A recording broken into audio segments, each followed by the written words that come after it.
Hello दोस्तों, मैं अजय राजपूत आपका हार्दिक स्वागत और अभिनंदन करता हूं। आज की टॉपिक आपके लिए हम लेके आए हैं संपूर्ण पर्यावरण। ठीक है, जो आने वाले एग्जामों के लिए अत्यंत महत्वपूर्ण है, आप सभी जानते हैं। और लेखपाल में तो कहें तो 10 नंबर का लेखपाल में आने वाला है। कितने नंबर का? 10 नंबर का। इसके अलावा यूपीएसआई, यूपी पुलिस और यूपीपीएससी में इन सब से क्वेश्चन आते हैं। ठीक है ना। इसके अलावा और बात करें तो टेट सीटेट वगैरह भी जो है इससे अछूता नहीं है। आप सभी जानते हैं कि टेट में भी 30 क्वेश्चन और सीटेट में भी 30 क्वेश्चन जो है पर्यावरण से ही आते हैं। तो जो भी आपका एग्जाम है, इनमें से आप इस पूरी वीडियो को कम से कम 3 बार अगर वॉच कर लेते हैं तो मैं उम्मीद करता हूं कि आपका अच्छा खासा नंबर आ जाएगा। ठीक है ना।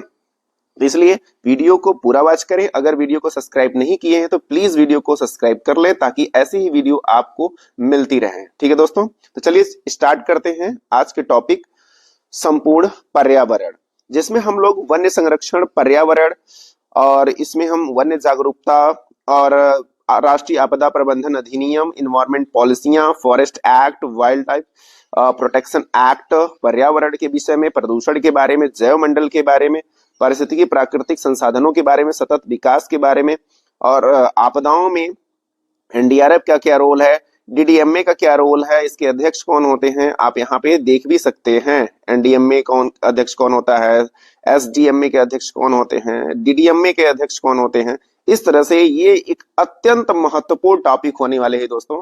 इसलिए प्लीज प्लीज प्लीज आप लोग पूरी वो वीडियो को जरूर वॉच करें ताकि आपका कंप्लीट रिवीजन हो सके और कंप्लीट आप लोग का तैयार हो सके। ठीक है, इसमें हम लोग पारिस्थितिकी पिरामिड को भी देखेंगे।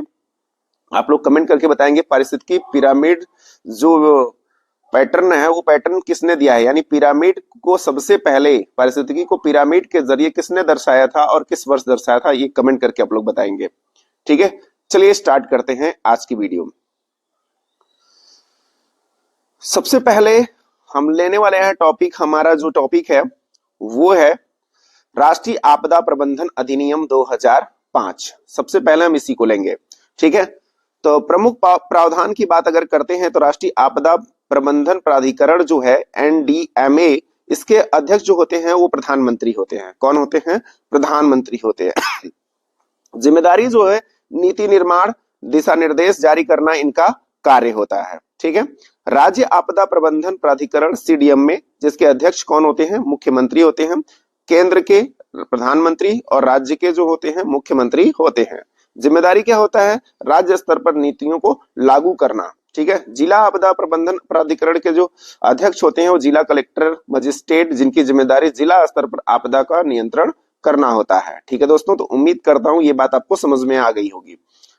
राष्ट्रीय आपदा प्रतिक्रिया बल यानी NDRF, national disaster response force जो है, इसकी जिम्मेदारी होती है कि राहत बचाव कार्य करना। किस अवस्था में? जब देश में कोई प्राकृतिक आपदा या कोई ऐसी मानवीकृत आपदा आई हो, उस दौरान जो है ये एनडीआरएफ की टीम बढ़ चढ़कर अपना कार्य करती है। राष्ट्रीय, राज्य और जिला स्तर पर यह तैयार की जाती है आपदा प्रबंधन की योजनाएं। ठीक है, आगे डिस्कस करते हैं हम लोग।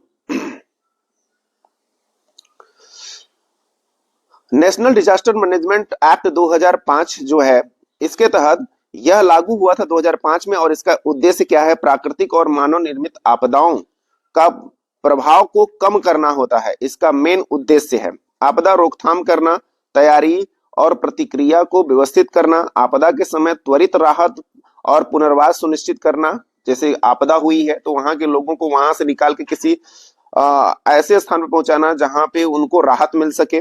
ठीक है, राष्ट्रीय, राज्य और जिला स्तर पर आपदा प्रबंधन ढांचा तैयार करने का कार्य किया जाता है।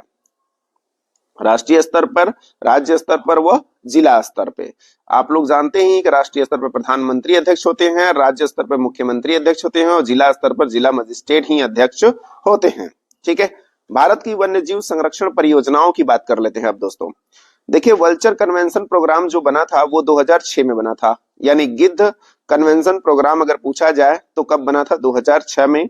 वाइल्ड लाइफ प्रोटेक्शन एक्ट जो बना था 1972 में, सभी जीवों को कानूनी संरक्षण प्रदान किया गया था 1972 में, सभी जीवों को। ठीक है दोस्तों, ये बात याद रखना है गैंडा संरक्षण परियोजना जो बना 1980 में बना, काजीरंगा में गैंडों को संरक्षित किया गया क्योंकि गंडक के सींगों को जो है मार के उनकी हत्या करके सींग को काट के निकाल लिया जाता था, उनको अंतरराष्ट्रीय मार्केट में बेचा जाता था, ठीक है, जिससे करोड़ों का मुनाफा लोग कमाते थे।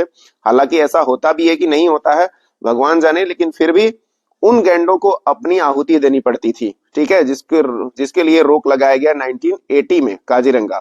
कछुआ मगरमच्छ जो है ये 1975 में प्रोजेक्ट क्रोकोडाइल के नाम से जाना जाता है, प्रोजेक्ट कछुआ के नाम से जाना जाता है, तो ये बात भी याद रखिएगा 1975।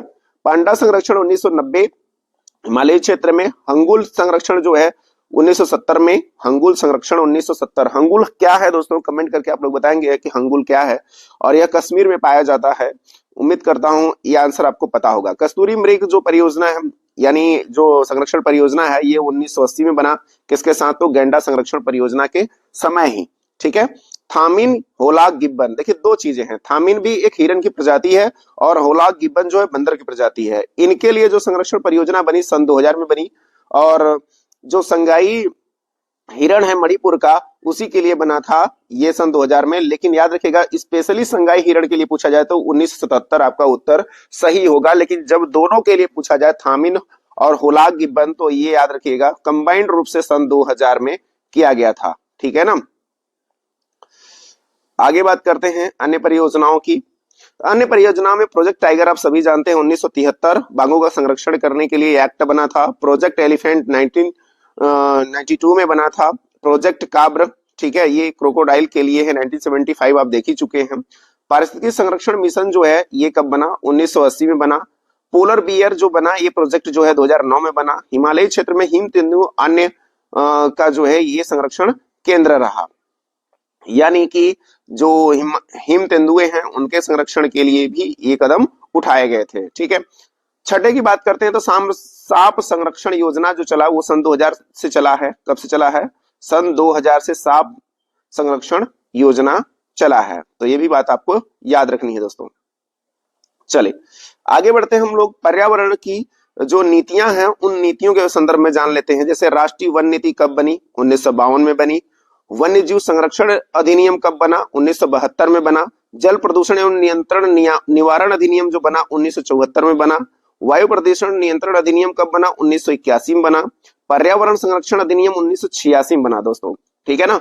ये क्वेश्चन अत्यंत महत्वपूर्ण क्वेश्चन है दोस्तों, ये नीतियों से प्रश्न एग्जाम में आते ही आते हैं, तो इसलिए जरूर आपको याद होना ही चाहिए ये टॉपिक, ठीक है ना। तो पर्यावरण संरक्षण 1986 और वायु प्रदूषण नियंत्रण अधिनियम 1981, ये बात जरूर याद रखेगा। जल प्रदूषण 1974, ये भी याद रखना है आपको।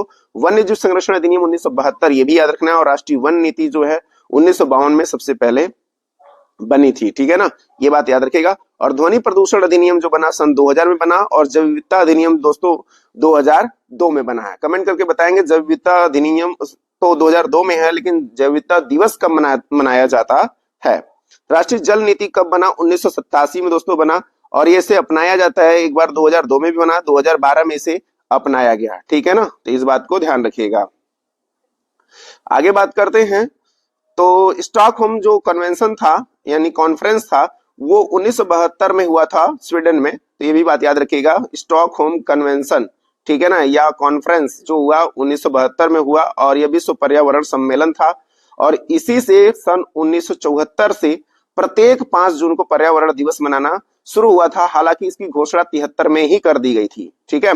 अर्थ समिट यानी पृथ्वी शिखर सम्मेलन रियो डी जेनेरियो में संपन्न हुआ था 1992 में, जो ब्राजील में आता है। कहाँ आता है दोस्तों, पृथ्वी शिखर सम्मेलन 1992 रियो डी जेनेरियो ब्राजील, ठीक है। अगला है ये पर्यावरण के विकास से संबंधित है। क्योटो प्रोटोकॉल 1997 में बना। ग्रीन हाउस गैसों के उत्सर्जन को कम करने के लिए क्योटो प्रोटोकॉल हुआ जो कि जापान में हुआ था 1997 में। पेरिस एग्रीमेंट की बात करते हैं तो सन 2015 में जलवायु परिवर्तन को रोकना इसका प्रमुख उद्देश्य था। बढ़ती ऊर्जा या बढ़ती जलवायु टेम्परेचर, ठीक है, जो हमारे जलवायु टेम्परेचर वो दिन प्रतिदिन बढ़ रहा था, इसी के लिए पेरिस एग्रीमेंट जलवायु परिवर्तन पे हुआ था 2015 में। पेरिस फ्रांस में हुआ था दोस्तों, ठीक है ना, ये बात भी आपको ध्यान रखनी है कि पेरिस फ्रांस में है। आगे बात करते हैं दोस्तों भारत में वन से संबंधित महत्वपूर्ण प्रश्न जो है। देखिए तेंदू का पत्ता भारत में कहाँ पाया जाता है, तो याद रखेंगे राज्य का नाम याद रखेंगे, मध्य प्रदेश, छत्तीसगढ़, महाराष्ट्र में, पाया जाता है और इसका उपयोग बीड़ी बनाने में किया जाता है। दोस्तों आप लोग में से कमेंट कर के बताएंगे कि बीड़ी कितने लोग पीते हैं। मैं जानना चाहता हूं कि वो लोग कौन है जो तेंदू के पत्ते से बने बीड़ी का उपयोग करते हैं। अगर नहीं करते हैं तो भी कमेंट करिए कि मैं जो है बीड़ी का प्रयोग नहीं करता हूं। ठीक है, उम्मीद करता हूं आप ये सब काम नहीं करते होंगे, ये फालतू की चीजें। ठीक है, बांस प्रोडक्शन की बात करते हैं तो बांस संबंधित जो क्वेश्चन है ये असम हो जाएगा, त्रिपुरा हो जाएगा, उड़ीसा हो जाएगा। मध्य प्रदेश में बांस का सबसे अधिक उपयोग होता है और बांस यहाँ सबसे अधिक पाया भी जाता है। दोस्तों बांस वो एक तरह से वन के श्रेणी में आता है, बशर्ते ये है क्या, घास। अगर घास पूछा जाए सबसे बड़ी घास कौन सी होती है तो वो होता है बांस। क्या होता है, बांस। इसे ग्रीन गोल्ड भी कहा जाता है। दोस्तों क्या कहा जाता है, ग्रीन गोल्ड कहा जाता है। एक इंपॉर्टेंट क्वेश्चन हो जाता है, बांस को क्या कहा जाता है, ग्रीन गोल्ड। वन प्रकार की बात करते हैं तो उष्णकटिबंधीय वन जो होते हैं उसमें रबर पाया जाता है। क्या पाया जाता है, रबर। और ये राज्य है केरल और तमिलनाडु। वन की प्रकार के उष्णकटिबंधीय सदाबहार वन की बात करते हैं तो नारियल पाया जाता है। राज्य केरल, तमिलनाडु, गोवा, आंध्र प्रदेश, तटीय क्षेत्रों में इस तरह का वन पाया जाता है। कहाँ पे, उष्णकटिबंधीय सदाबहार वन। ठीक है ना।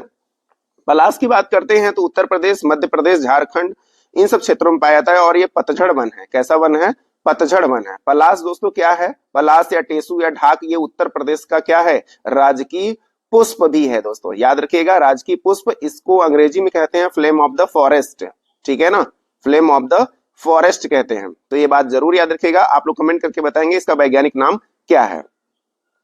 अर्जुन का पेड़, ये अर्जुन का पेड़ दोस्तों उत्तर प्रदेश, बिहार, मध्य प्रदेश के स्थान के नदियों के किनारों के में पाया जाता है। मैंग्रोव वन जो दोस्तों सबसे अधिक जो है वो पश्चिम बंगाल सुंदरबन में पाया जाता है, फिर उड़ीसा, गुजरात में, इस तरह से ये पाया जाने वाला वन है। मैंग्रोव वन जिसे ज्वारी वन भी कहा जाता है। क्या कहा जाता है, ज्वारी वन कहा जाता है। और इसे ही पृथ्वी का किडनी कहा जाता है। क्या कहा जाता है, गुर्दा कहा जाता है, किडनी कहा जाता है, वृक्क कहा जाता है। क्योंकि ये जो है फिल्टर करने का काम करता है, पर्यावरण को फिल्टर करने का कार्य करता है। इसीलिए जिस प्रकार किडनी ब्लड को फिल्टर करती है, ठीक उसी प्रकार इसका कार्य वही है। आ जाइए आगे बात करते हैं। तटीय दलदली भूमि में ये पाया जाने वाला वन होता है जिसे ज्वारी वन कहा जाता है।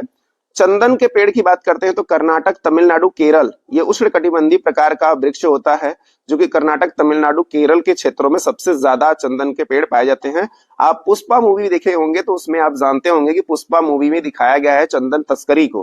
क्या, किसको दिखाया गया है, चंदन तस्करी को। ठीक है, आगे बढ़ते हैं। उसमें लाल चंदन की ज्यादा डिमांड रहती है, आप सभी जानते हैं, और वाकई में लाल चंदन का डिमांड ज्यादा होता है। ठीक है ना। चंदन दो टाइप्स के स्पेशली होते हैं, एक रेड और एक आपका व्हाइट चंदन। ठीक है ना। प्रमुख वृक्ष और उनमें पाए जाने वाले राज्य की बात करते हैं तो साल वृक्ष जो है वो मध्य प्रदेश में पाया जाता है, झारखंड में पाया जाता है, उड़ीसा में पाया जाता है, छत्तीसगढ़ में, बिहार में पाया जाता है। ये उष्णकटिबंधीय प्रकार का पतझड़ वन है। ये उष्णकटिबंधीय प्रकार का क्या है, पतझड़ वन है। सागौन की बात करते हैं तो मध्य प्रदेश, महाराष्ट्र, कर्नाटक, केरल में पाया जाता है। यह भी उष्णकटिबंधीय पतझड़ वन की श्रेणी में आता है। देवदार वृक्ष की बात करते हैं तो जम्मू कश्मीर, हिमाचल प्रदेश, उत्तराखंड में पाया जाता है और ये शीतोष्ण वन है। कौन सा वन है, शीतोष्ण वन है। ये बात याद रखिएगा, देवदार क्या है, शीतोष्ण वन है। चीड़ की बात करते हैं, पाइन की, तो उत्तराखंड, हिमाचल प्रदेश, जम्मू कश्मीर में यह वृक्ष पाया जाता है और ये शीतोष्ण शंकुधारी वनों की श्रेणी में आता है। शीतोष्ण शंकुधारी वनों की श्रेणी में आता है चीड़ का या पाइन का पेड़। ठीक है ना। फर के पेड़ की बात करते हैं तो हिमाचल प्रदेश, जम्मू कश्मीर में पाया जाता है। यह भी शीतोष्ण वन है, ये भी क्या है, शीतोष्ण वन। जबकि शीशम की बात करते हैं तो उत्तर प्रदेश, बिहार, पंजाब में यह वृक्ष पाया जाता है और यह पतझड़ प्रकार का वन है। ये भी बात आपको ध्यान रखनी है। ठीक है दोस्तों, चलिए आगे बढ़ते हैं हम लोग। देखिए भारत में वन से संबंधित महत्वपूर्ण प्रश्नों में आगे हम बढ़ते हैं तो पतझड़ वन, जिसे पर्णपाती वन भी कहते हैं, ऐसे वन को जो पाए जाते हैं वो कहाँ पाए जाते हैं, एमपी में पाए जाते हैं, छत्तीसगढ़ में पाए जाते हैं, झारखंड में पाए जाते हैं, उड़ीसा में पाए जाते हैं, महाराष्ट्र में पाए जाते हैं, उत्तर प्रदेश में पाए जाते हैं, बिहार में। यानी अगर देखें हम लोग तो मध्य भारत से उत्तर भारत का कुछ एरिया जो है, कुछ राज्य जो है जहां पे पर्णपाती या पतझड़ वन पाए जाते हैं। प्रमुख वृक्ष की बात करते हैं तो इस क्षेत्र में जो वृक्ष पाए जाते हैं वो साल के वृक्ष पाए जाते हैं, सागौन के वृक्ष पाए जाते हैं, शीशम के वृक्ष, तेंदू के वृक्ष, अर्जुन के वृक्ष, पलाश के वृक्ष की इनकी विशेषता की बात करते हैं। पत्तियां जो है वर्ष भर में एक बार झड़ती हैं और मानसूनी वर्षा पर ये निर्भर होती हैं। किस पे निर्भर होती हैं? मानसूनी वर्षा पर ये वृक्ष निर्भर होते हैं। तो ये भी बात आपको ध्यान रखना है कि कौन कौन से वृक्ष पतझड़ वन और पर्णपाती वृक्ष के अंतर्गत आते हैं। सागौन, शीशम, तेंदु, अर्जुन, पलाश ये मुख्य रूप से आते हैं। साल वृक्ष को भी आप इसमें याद रखेंगे।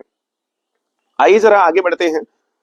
शीतोष्ण कटिबंधीय वनों की बात कर लेते हैं तो जम्मू कश्मीर, हिमाचल प्रदेश, उत्तराखंड, सिक्किम, अरुणाचल प्रदेश, इन राज्यों में जो है शीतोष्ण कटिबंधीय वन पाए जाते हैं, जिनमें प्रमुख वृक्ष की बात करते हैं तो देवदार, चीड़ हो जाएगा, फर हो जाएगा, स्प्रूस हो जाएगा, ओक हो जाएगा। विशेषता होती है ठंडी जलवायु में ऊपर पर्वत के ऊंचे भागों में पाई जाती हैं और शंकुधारी वृक्ष इसमें अधिक से अधिक होते हैं। ये बात भी आपको ध्यान देना, शीतोष्ण कटिबंधीय रीजन में जो वन पाए जाते हैं वो शंकुधारी वृक्ष अधिक से अधिक पाए जाते हैं। आगे बात करते हैं तो उष्ण कटिबंधीय में यानी ट्रॉपिकल फॉरेस्ट की बात करते हैं तो ये केरल में, केरल, कर्नाटक और उसके अलावा तमिलनाडु, पश्चिम बंगाल, अंडमान निकोबार, असम, मेघालय, इन राज्यों में उष्ण कटिबंधीय वन पाए जाते हैं यानी ट्रॉपिकल फॉरेस्ट वन पाए जाते हैं, जिसमें से आप समझ सकते हैं कि इसमें जो वृक्ष पाए जाते हैं सागौन के, साल के, महोगनी के, एबोनी के, रबर के, बांस के, नारियल के, ये खास तौर पे ये वृक्ष पाए जाते हैं इन सभी राज्यों में। वर्षा अधिक, तापमान अधिक होने पर ये वन जो होते हैं काफी घने होते हैं। तो ये बात याद रखिएगा, घने वन जो होते हैं उष्ण कटिबंधीय वर्षा वन कहलाता है यानी ट्रॉपिकल रेन फॉरेस्ट कहलाता है। क्या कहता है? ट्रॉपिकल रेन फॉरेस्ट के नाम से जाना जाता है। तो ये बात भी आपको ध्यान रखनी है। आइए जरा आगे बात करते हैं राष्ट्रीय उद्यान। राष्ट्रीय उद्यान व अभयारण्य। भारत का पहला राष्ट्रीय उद्यान जो था जिम कॉर्बेट था। दोस्तों आप लोग कमेंट करके बताएंगे जिम कॉर्बेट की स्थापना किस वर्ष की गई थी। मैं उम्मीद करता हूं इसका आंसर अक्सर लोग दे पाएंगे क्योंकि ये एक सरल आसान क्वेश्चन है ये। भारत का सबसे बड़ा राष्ट्रीय उद्यान हेमिस राष्ट्रीय उद्यान जो कि लद्दाख में है और सबसे छोटा राष्ट्रीय उद्यान जो है वो साउथ बटन है जो कि अंडमान निकोबार में स्थित है। एक आइलैंड है ये। साउथ बटन क्या है? एक आइलैंड है जो अंडमान निकोबार में स्थित है। बायोस्फीयर रिजर्व की बात करते हैं कि अवधारणा किसने दिया था? यूनेस्को ने दिया है। किसने दिया है? यूनेस्को ने दिया है। और भारत में पहला बायोस्फीयर रिजर्व नीलगिरी है। कौन है? भारत में पहला बायोस्फीयर रिजर्व जो है वो कौन है? आपका नीलगिरी है। नीलगिरी कहां पड़ता है? कर्नाटक, केरल, तमिलनाडु राज्यों में फैला हुआ है नीलगिरी पर्वत। स्पेशली कहां पे? आप लोग कमेंट करके बताएंगे। ठीक है। परीक्षा में बार बार जो पूछा जाने वाला प्रश्न है कि पृथ्वी का फेफड़ा किसे कहा जाता है, तो पृथ्वी का फेफड़ा जो है कहा जाता है ऑक्सीजन उत्पादन के कारण वनों की कटाई का प्रमुख कारण जो है, यही कारण है जिसके कारण पृथ्वी का फेफड़ा अब जो है अमेज़न के जंगल को कहा जाता है। और इस बात को ध्यान रखिएगा। ठीक है। कृषि विस्तार को भी जो है क्या कहा जाता है? पृथ्वी का फेफड़ा कहा जाता है। वन संरक्षण में सबसे बड़ा योगदान किसका है? तो स्थानीय समुदायों का वन संरक्षण में सबसे बड़ा योगदान है। चिपको आंदोलन किससे संबंधित है? तो वन संरक्षण से ही संबंधित है। अपिको आंदोलन कहां हुआ था? तो ये भी कर्नाटक में हुआ था और ये भी वन संरक्षण से संबंधित है। ये बात आपको ध्यान रखनी है। बात करें वनों से प्राप्त कुछ मुख्य उत्पाद, लकड़ी हो गया, गोंद हो गया, ठीक है, और लघु वनोपज का उदाहरण हो गया तेंदुपत्ता। ये लघु उद्योग के लिए आप जानते हैं तेंदुपत्ते से ही बीड़ी बनाया जाता है। ठीक है। कागज उद्योग के लिए कच्चा माल जो है बांस से तैयार किया जाता है और बहुत सारे वृक्ष से तैयार किया जाता है। बीड़ी उद्योग के लिए तेंदु का पत्ता उपयोग किया जाता है। रेशम उद्योग के लिए शहतूत के पेड़ का उपयोग किया जाता है। रेशम उत्पादन कहाँ होता है? शहतूत के पेड़ों पर होता है। तो ये बात याद रखिएगा। संरक्षण व योजनाएं। संयुक्त वन प्रबंधन क्या है? तो सरकार प्लस स्थानीय लोग सामाजिक वानिकी का उद्देश्य है। क्या है? सरकार प्लस स्थानीय लोगों का, मतलब यही जो है आपका प्रबंधन करती है संयुक्त वनों का। ठीक है ना। याद रखिएगा। ईंधन, चारा, कृषि वानिकी क्या है? तो खेती के साथ पेड़ों का भी जो है ग्रीन इंडिया मिशन के तहत वनीकरण किया गया था। क्या किया गया था? ग्रीन इंडिया मिशन के तहत वनीकरण किया गया था। तो याद रखिएगा कृषि वानिकी क्या है? तो खेती के साथ पेड़ों को उगाना। और ग्रीन इंडिया मिशन क्या है? तो वनीकरण है। क्या है? वनीकरण। वनों की वृद्धि करने के लिए चलाई गई एक पॉलिसी समझ लीजिए।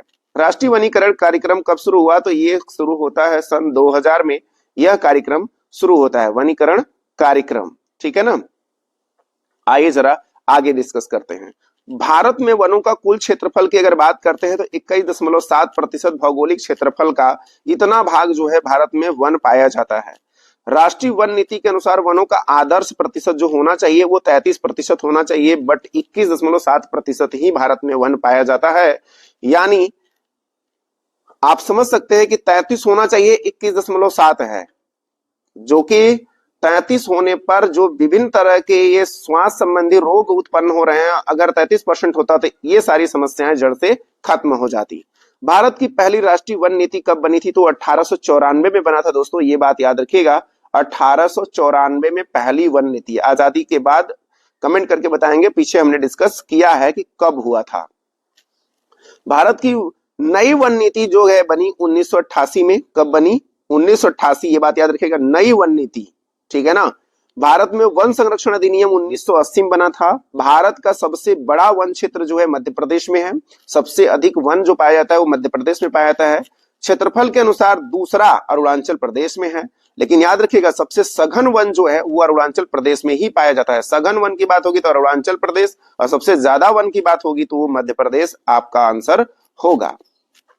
सबसे कम वन की बात करते हैं तो हरियाणा में है। सुंदर वन किस प्रकार का वन है? तो एक मैंग्रोव वन है, ज्वारी वन है। सुंदर वन कहाँ है? तो पश्चिम बंगाल में है, जो कि ज्वारी वनों का एक गढ़ है, और यहाँ पाया जाता है बंगाल टाइगर। तो ये बात भी आपको ध्यान रखना है। पर्यावरण से संबंधित अंतरराष्ट्रीय संधियां व समझौतों को देख लेते हैं दोस्तों।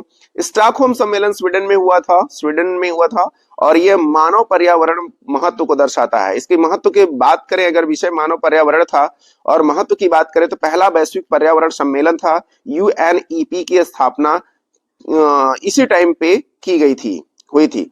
5 जून को विश्व पर्यावरण दिवस इसी टाइम से शुरुआत हुआ। आप लोग अभी कमेंट करके बताएंगे, अभी जस्ट मैंने बताया है कि कब से पर्यावरण दिवस मनाया जाता है, ठीक है। रामसर संधि जो हुई 1971 में हुई। रामसर संधि कब शुरू हुई? 1971, ठीक है ना। रामसर संधि आर्द्र भूमि से संबंधित है, जिसे वेटलैंड कहते हैं, और यह स्थान था रामसर में, जो कि ईरान में पड़ता है। आर्द्र भूमियों का संरक्षण करना ये इसका लक्ष्य था, उद्देश्य था इसका। रामसर दिवस प्रत्येक 2 फरवरी को मनाया जाता है, और भारत जो है रामसर साइट्स में जो शामिल हुआ 1 फरवरी 1982 को भारत इस सूची में शामिल होता है, ठीक है दोस्तों। तो याद रखिएगा भारत कब शामिल हुआ? 1 फरवरी 1982 को रामसर साइट्स में शामिल होने वाला देश बना। पर्यावरण से संबंधित अन्य समझौते को देख लेते हैं। मॉन्ट्रियल प्रोटोकॉल कब बना? 1987 में बना। संबंधित किससे है? ओजोन परत संरक्षण से। उद्देश्य क्या था? सीएफसी जैसी हानिकारक गैसों पर रोक लगाना। और महत्व क्या है? ओजोन छिद्र को कम करने पर सफल संधि की गई थी। सीएफसी जैसी हानिकारक गैसों से क्या होता है? ओजोन का क्षरण होता है। किसका क्षरण होता है? ओजोन गैस का क्षरण होता है। और ओजोन गैस जो है निकलती कहां से है? डायरेक्ट की बात करें अगर से तो प्रिंटर से निकलती है, और तुलसी के पेड़ से डायरेक्ट ओजोन गैस निकलती है। लेकिन याद रखिए ऑक्सीजन के 3 अणुओं के मिलने के बाद ओजोन गैस का निर्माण होता है। और ओजोन गैस क्या ग्रीन हाउस गैस है अथवा नहीं है, ये आप लोग कमेंट करके बताएंगे, यस या नो। क्योटो प्रोटोकॉल जो हुआ 1997 में हुआ। कब हुआ? 1997 में क्योटो प्रोटोकॉल, और इसका संबंध जो था ग्रीन हाउस गैसों से ही था, ग्रीन हाउस गैस उत्सर्जन से। उद्देश्य की बात करते हैं तो विकसित देशों पर उत्सर्जन घटाने की बाध्यता कार्बन क्रेडिट की अवधारणा दी गई थी। ये दोस्तों कार्बन क्रेडिट वह क्रेडिट है जिसके जरिए हर देश को कार्बन उत्सर्जन करने का क्रेडिट दिया जाता है कि इतना कार्बन उत्सर्जन आप कर सकते हैं, इससे ज्यादा आप नहीं कर सकते हैं। तो जो देश कार्बन उत्सर्जन नहीं करते हैं, विकसित देश क्या करते हैं, उनसे कार्बन क्रेडिट जो उनको मिला रहता है उससे वो खरीद के उनका संति भी, उसके हिस्से का भी अपने यहां जो है कार्बन उत्सर्जन करते हैं, ठीक है। उम्मीद करता हूं ये बात आपको समझ में आ गई होगी। आगे बात करते हैं हम लोग। तो पेरिस जलवायु समझौता 2015 में हुआ, पेरिस फ्रांस में हुआ, जिसे COP21 भी कहा जाता है, ठीक है ना। ये बात याद रखिएगा। उद्देश्य था वैश्विक ताप वृद्धि को 2 डिग्री सेल्सियस से नीचे लाना, 2 डिग्री सेल्सियस कम करना, ये लक्ष्य रखा गया था। भारत का लक्ष्य जो है नेट जीरो करने का लक्ष्य 2070 है, याद रखिएगा। और चाइना का नेट जीरो करने का लक्ष्य जो पहले 2050 था अब 2060 हो गया है, ठीक है ना। भारतीय रेलवे को नेट जीरो कब किया जाएगा? आप लोग कमेंट करके बताएंगे भारतीय रेलवे को नेट जीरो कब किया जाएगा। जैव विविधता सम्मेलन 1992 में रियो डी जेनेरियो हुआ। जैव विविधता संरक्षण संसाधनों का न्याय संगत उपयोग हो, इसी के लिए यह सम्मेलन किया गया था। जैव विविधता, ठीक है ना, ये बात याद रखिएगा। अगला क्वेश्चन है हम लोगों का साइट्स 1973 यानी convention on international trade in endangered species, मतलब आपका है संकटग्रस्त जीवों के व्यापार पर रोक। ये कब से हुआ स्टार्ट? तो 1973 से। कब से शुरू हुआ? संकटग्रस्त जीवों के व्यापार पर रोक लगाने का जो काम हुआ वो कब हुआ? 1973 में। वियना सम्मेलन कब हुआ? 1985 में। ओजोन परत संरक्षण से संबंधित है। महत्व जो है मॉन्ट्रियल प्रोटोकॉल की आधारशिला है। मॉन्ट्रियल प्रोटोकॉल भी ओजोन परत संरक्षण से है, याद रखेगा। वियना सम्मेलन में ये डिसाइड हुआ था। इसका महत्व क्या है? मॉन्ट्रियल प्रोटोकॉल की आधारशिला है। ये क्या है? आधारशिला है। आगे डिस्कस करते हैं हम लोग।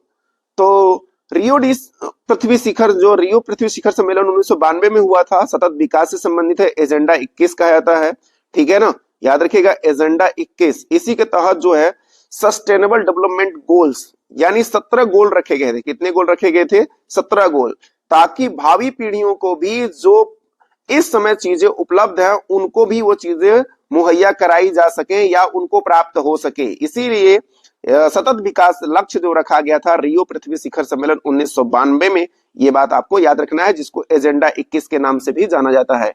यूएनएफसीसीसी का पूरा नाम की बात करते हैं तो United Nations framework convention on climate change इसका पूरा नाम हो जाता है। जलवायु परिवर्तन पर नियंत्रण करने का ये संस्था कार्य करती है। तो ये बात याद रखिएगा, जलवायु परिवर्तन पर नियंत्रण करने का कार्य यूएनएफसीसीसी करता है। आगे बात करते हैं अगर से, तो पर्यावरण संरक्षण अधिनियम जो बना वो किस वर्ष बना दोस्तों? तो आपको याद रखना है पर्यावरण संरक्षण अधिनियम जो बना था वो बना था 1986 में। और बनाने का कारण था भोपाल गैस त्रासदी। भोपाल गैस त्रासदी जिसमें एमआईसी गैस के रिसाव के कारण हजारों लोगों की मौत हो गई थी, ठीक है ना, हजारों लोगों की इसमें मौत हुई थी। 2-3 दिसंबर की रात्रि को, 2-3 दिसंबर की रात्रि को ऐसी घटना देखने को वहां मिली थी। पर्यावरण सुरक्षा का मुख्य कानून ये बना, क्या बना? मुख्य कानून बना। वन्य जीव संरक्षण, भोपाल त्रासदी याद रखिएगा दोस्तों, एमआईसी गैस का रिसाव हुआ था, ठीक है। कब हुआ था? 1984 में। कब हुआ था? 1984। उसी को देखते हुए पर्यावरण संरक्षण अधिनियम 1986 में आया था। वन्य जीव संरक्षण अधिनियम 1972 में बना। उद्देश्य क्या था? वन्य जीवों और पक्षियों का संरक्षण करना। इसी के तहत प्रोजेक्ट टाइगर इसी के अंतर्गत आता है। इसी के तहत सारे जो है प्रोजेक्ट आते हैं वो इसी के अंतर्गत ही आते हैं दोस्तों। ये बात आपको ध्यान रखनी है, चाहे प्रोजेक्ट टाइगर हो, चाहे प्रोजेक्ट लायन हो, चाहे कोई भी हो, ठीक है ना। वन संरक्षण अधिनियम 1980 में बना। वनों की कटाई पर नियंत्रण करने के लिए वन संरक्षण अधिनियम बनाया गया था। और जल प्रदूषण नियंत्रण और निवारण अधिनियम जो बनाया गया था 1974 में बनाया गया था। जल प्रदूषण को रोकना इसका मुख्य कार्य था, ठीक है ना, ये बात रखिएगा। इसके लिए संस्था बनाई गई थी, सीपीसीबी, ये संस्था बनाई गई थी जो इसको कंट्रोल करती है। वायु प्रदूषण निवारण अधिनियम दोस्तों बना था 1981 में। देखिए जल प्रदूषण बना 74 में, लेकिन वायु प्रदूषण कब बना? 1981 में। वन संरक्षण अधिनियम के जस्ट 1 साल बाद वायु प्रदूषण निवारण नियंत्रण अधिनियम बना था। उद्देश्य क्या था? वायु प्रदूषण को नियंत्रित करना, यानी वायु प्रदूषण को कम करने के लिए कार्य करना। जैव विविधता अधिनियम की बात करते हैं तो सन 2002 में बना था। कब बना था? सन 2002 में बना था। जैव विविधता संरक्षण स्थानीय समुदायों का अधिकार है, ये इसका उद्देश्य था। ये बात याद रखेगा, जैव विविधता संरक्षण जो है स्थानीय समुदायों का क्या है? वो अधिकार है। आइए बात करते हैं आगे। राष्ट्रीय हरित अधिकरण, राष्ट्रीय हरित अधिकरण 2010 में बना। एनजीटी की स्थापना इसी टाइम हुई। उद्देश्य क्या था? पर्यावरण मामलों का त्वरित निपटारा करना। एनजीटी इसी को बोलते हैं, नेशनल ग्रीन ट्रिब्यूनल होता है इसका पूरा नाम। इसे हरित अधिकरण कहते हैं, तो याद रखिएगा इस चीज को। प्लास्टिक अपशिष्ट प्रबंधन नियम 2016 में बना। उद्देश्य क्या था? प्लास्टिक प्रदूषण नियंत्रण को कम करना, प्रदूषण नियंत्रण करना। ई कचरा प्रबंधन अधिनियम कब बना? ये 2016 में बना। उद्देश्य था इलेक्ट्रॉनिक कचरे को सुरक्षित निपटारा करना, इलेक्ट्रॉनिक कचरे को सुरक्षित निपटारा करना। आप देखेंगे, आप लोग फोन खरीदने जाते होंगे तो बहुत सारे ऐसे फोन हैं जिसके साथ अब मोबाइल चार्जर नहीं मिलता है, मोबाइल चार्जर नहीं मिलता है। ऐसा क्या मानना है कि मोबाइल चार्जर वो लोग नहीं देते हैं? वो इसी ई कचरे के भय से हो सकता है कि चार्जर ना दे रहे हो, लेकिन फिर भी तो इतनी बड़ी मात्रा में फोन तो बेच ही रहे हैं ना, तो चार्जर फिर देने में क्या हर्ज था। स्वच्छ भारत मिशन 2014, उद्देश्य क्या था? स्वच्छता और पर्यावरण में सुधार करना और नेक्स्ट क्वेश्चन की बात करते हैं। संविधान में पर्यावरण जो है अनुच्छेद 48A के तहत राज्य का कर्तव्य है पर्यावरण का संरक्षण करना, और अनुच्छेद 51A(G) में नागरिकों का कर्तव्य होगा कि पर्यावरण की क्या करें, सुरक्षा करें। तो ये बात याद रखिएगा, दोनों आर्टिकल, दोनों अनुच्छेद बहुत ही महत्वपूर्ण है, दोनों अनुच्छेद पूछे जाते हैं। आगे बात करते हैं तो जनवरी कुछ देखिए, अब हम लोग डिस्कस करेंगे पर्यावरण से संबंधित महत्वपूर्ण दिवस की बात करेंगे। तो महत्वपूर्ण दिवसों में देखेंगे तो 10 जनवरी को विश्व ऊर्जा संरक्षण दिवस मनाया जाता है, 26 जनवरी को विश्व पर्यावरण शिक्षा दिवस मनाया जाता है। हम सभी पर्यावरण दिवस समझेंगे, क्या समझेंगे, पर्यावरण दिवस समझेंगे। तो 10 जनवरी को विश्व ऊर्जा संरक्षण दिवस मनाया था, और 10 जनवरी क्या मनाया था आप लोग कमेंट करके बताएंगे। 26 जनवरी को विश्व पर्यावरण शिक्षा दिवस मनाया जाता है, और 2 फरवरी को विश्व आर्द्र भूमि दिवस मनाया जाता है, यानी वेटलैंड डे मनाया जाता है। ठीक है, 11 फरवरी को विश्व मानव रोगी दिवस मनाया जाता है। कौन सा मनाया जाता है, विश्व मानव रोगी दिवस मनाया जाता है 11 फरवरी को। किस तारीख को, 11 फरवरी को विश्व मानव रोगी दिवस। 3 मार्च को विश्व वन्य जीव दिवस मनाया जाता है। 3 मार्च को क्या मनाया जाता है, विश्व वन्य जीव दिवस। क्या मनाया जाता है, विश्व वन्य जीव दिवस। 21 मार्च को अंतर्राष्ट्रीय वन दिवस मनाया जाता है, और 22 मार्च को विश्व जल दिवस मनाया जाता है। 22 मार्च को क्या मनाया जाता है, विश्व जल दिवस मनाया जाता है। ठीक है ना, और 23 मार्च को विश्व मौसम विज्ञान दिवस मनाया जाता है, और इसी तरह अप्रैल में 22 अप्रैल को पृथ्वी दिवस मनाया जाता है। तो यहाँ 22 मार्च और 22 अप्रैल और 22 मई याद रखिएगा तीनों डेट। 22 मार्च को विश्व जल दिवस मनाया जाता है, 22 अप्रैल को पृथ्वी दिवस मनाया, 22 मई को क्या मनाया जाता है, आप लोग कमेंट करके बताइए कि 22 मई को क्या मनाया जाता है। 25 अप्रैल के दिन विश्व मलेरिया दिवस मनाया जाता है, पर्यावरण से संबंधित है, ये बात ध्यान रखिएगा, विश्व मलेरिया दिवस। ठीक है, आगे बढ़ते हैं हम लोग। चलिए आगे डिस्कस करते हैं। मई की बात करते हैं तो 2 मई को विश्व प्रवासी पक्षी दिवस मनाया जाता है। 2 मई को क्या मनाया जाता है, विश्व प्रवासी पक्षी दिवस मनाया जाता है। तो ये बात ध्यान रखिएगा कि विश्व प्रवासी पक्षी दिवस कब मनाया जाता है, तो वो मनाया जाता है आपका मई में, वो भी 2 मई को। 22 मई को अंतर्राष्ट्रीय जैव विविधता दिवस मनाया जाता है, जो कि मैंने अभी आपसे पूछा, 22 मई अंतर्राष्ट्रीय जैव विविधता दिवस। 31 मई को विश्व तंबाकू निषेध दिवस मनाया जाता है, विश्व तंबाकू निषेध दिवस मनाया जाता है। जून में 5 जून को, प्रत्येक 5 जून को पर्यावरण दिवस मनाया जाता है। 8 जून को विश्व महासागर दिवस मनाया जाता है, याद रखिएगा 8 जून को विश्व महासागर दिवस मनाया जाता है। किस तारीख को, 8 जून को। 17 जून को विश्व मरुस्थलीकरण एवं सूखा रोकथाम दिवस मनाया जाता है। किस तारीख को, 17 जून को विश्व मरुस्थलीकरण एवं सूखा रोकथाम दिवस मनाया जाता है, ये बात याद रखिएगा। ठीक है, अत्यंत महत्वपूर्ण पर्यावरण संबंधित दिवस हैं।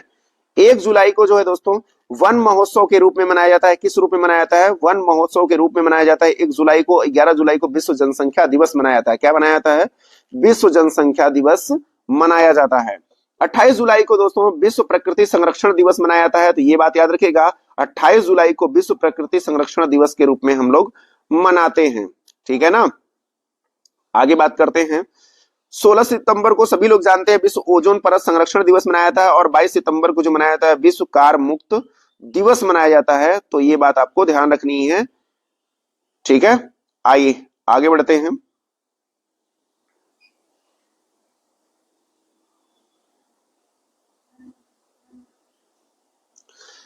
अक्टूबर में दिवसों की बात कर लेते हैं तो 1 से 7 अक्टूबर को विश्व वन्यजीव सप्ताह मनाया जाता है, वन्य जीव सप्ताह मनाया जाता है, ये बात याद रखिएगा। और 4 अक्टूबर को विश्व पशु दिवस मनाया जाता है। क्या मनाया जाता है, 4 अक्टूबर को विश्व पशु दिवस मनाया जाता है।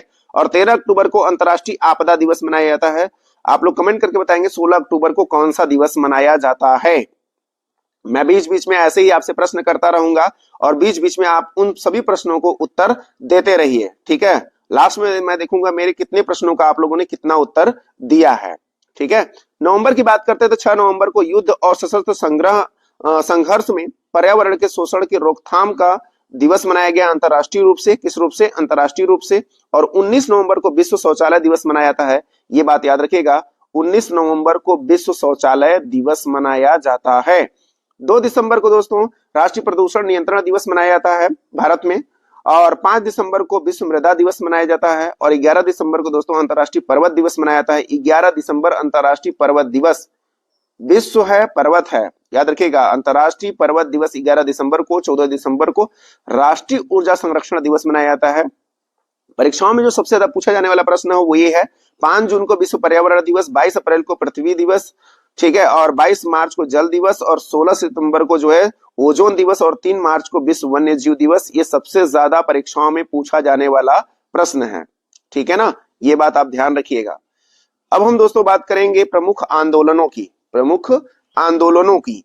एक एक टॉपिक को यहां संग्रह किया गया दोस्तों, इसलिए पूरी वीडियो को जरूर वॉच करिए और पूरा जो है आप वीडियो देखें, जिससे आपका अच्छे से अच्छा ज्ञान आपको प्राप्त हो सके, आपको जो है कोई भी एग्जाम देना हो उसमें आपको कोई कठिनाई फील ना हो। बात करते हैं आगे चिपको आंदोलन की। चिपको आंदोलन कब शुरुआत हुआ? 1973 में शुरुआत हुआ। कहां से शुरुआत हुआ? चमोली से। चमोली कहां पड़ता है? उत्तराखंड में पड़ता है। कहां पड़ता है? उत्तराखंड में पड़ता है। तो ये बात आपको ध्यान रखना है। नेतृत्व किया था सुंदरलाल बहुगुणा से और महिला की ओर से गौरा देवी ने नेतृत्व किया था, महिलाओं में गौरा देवी।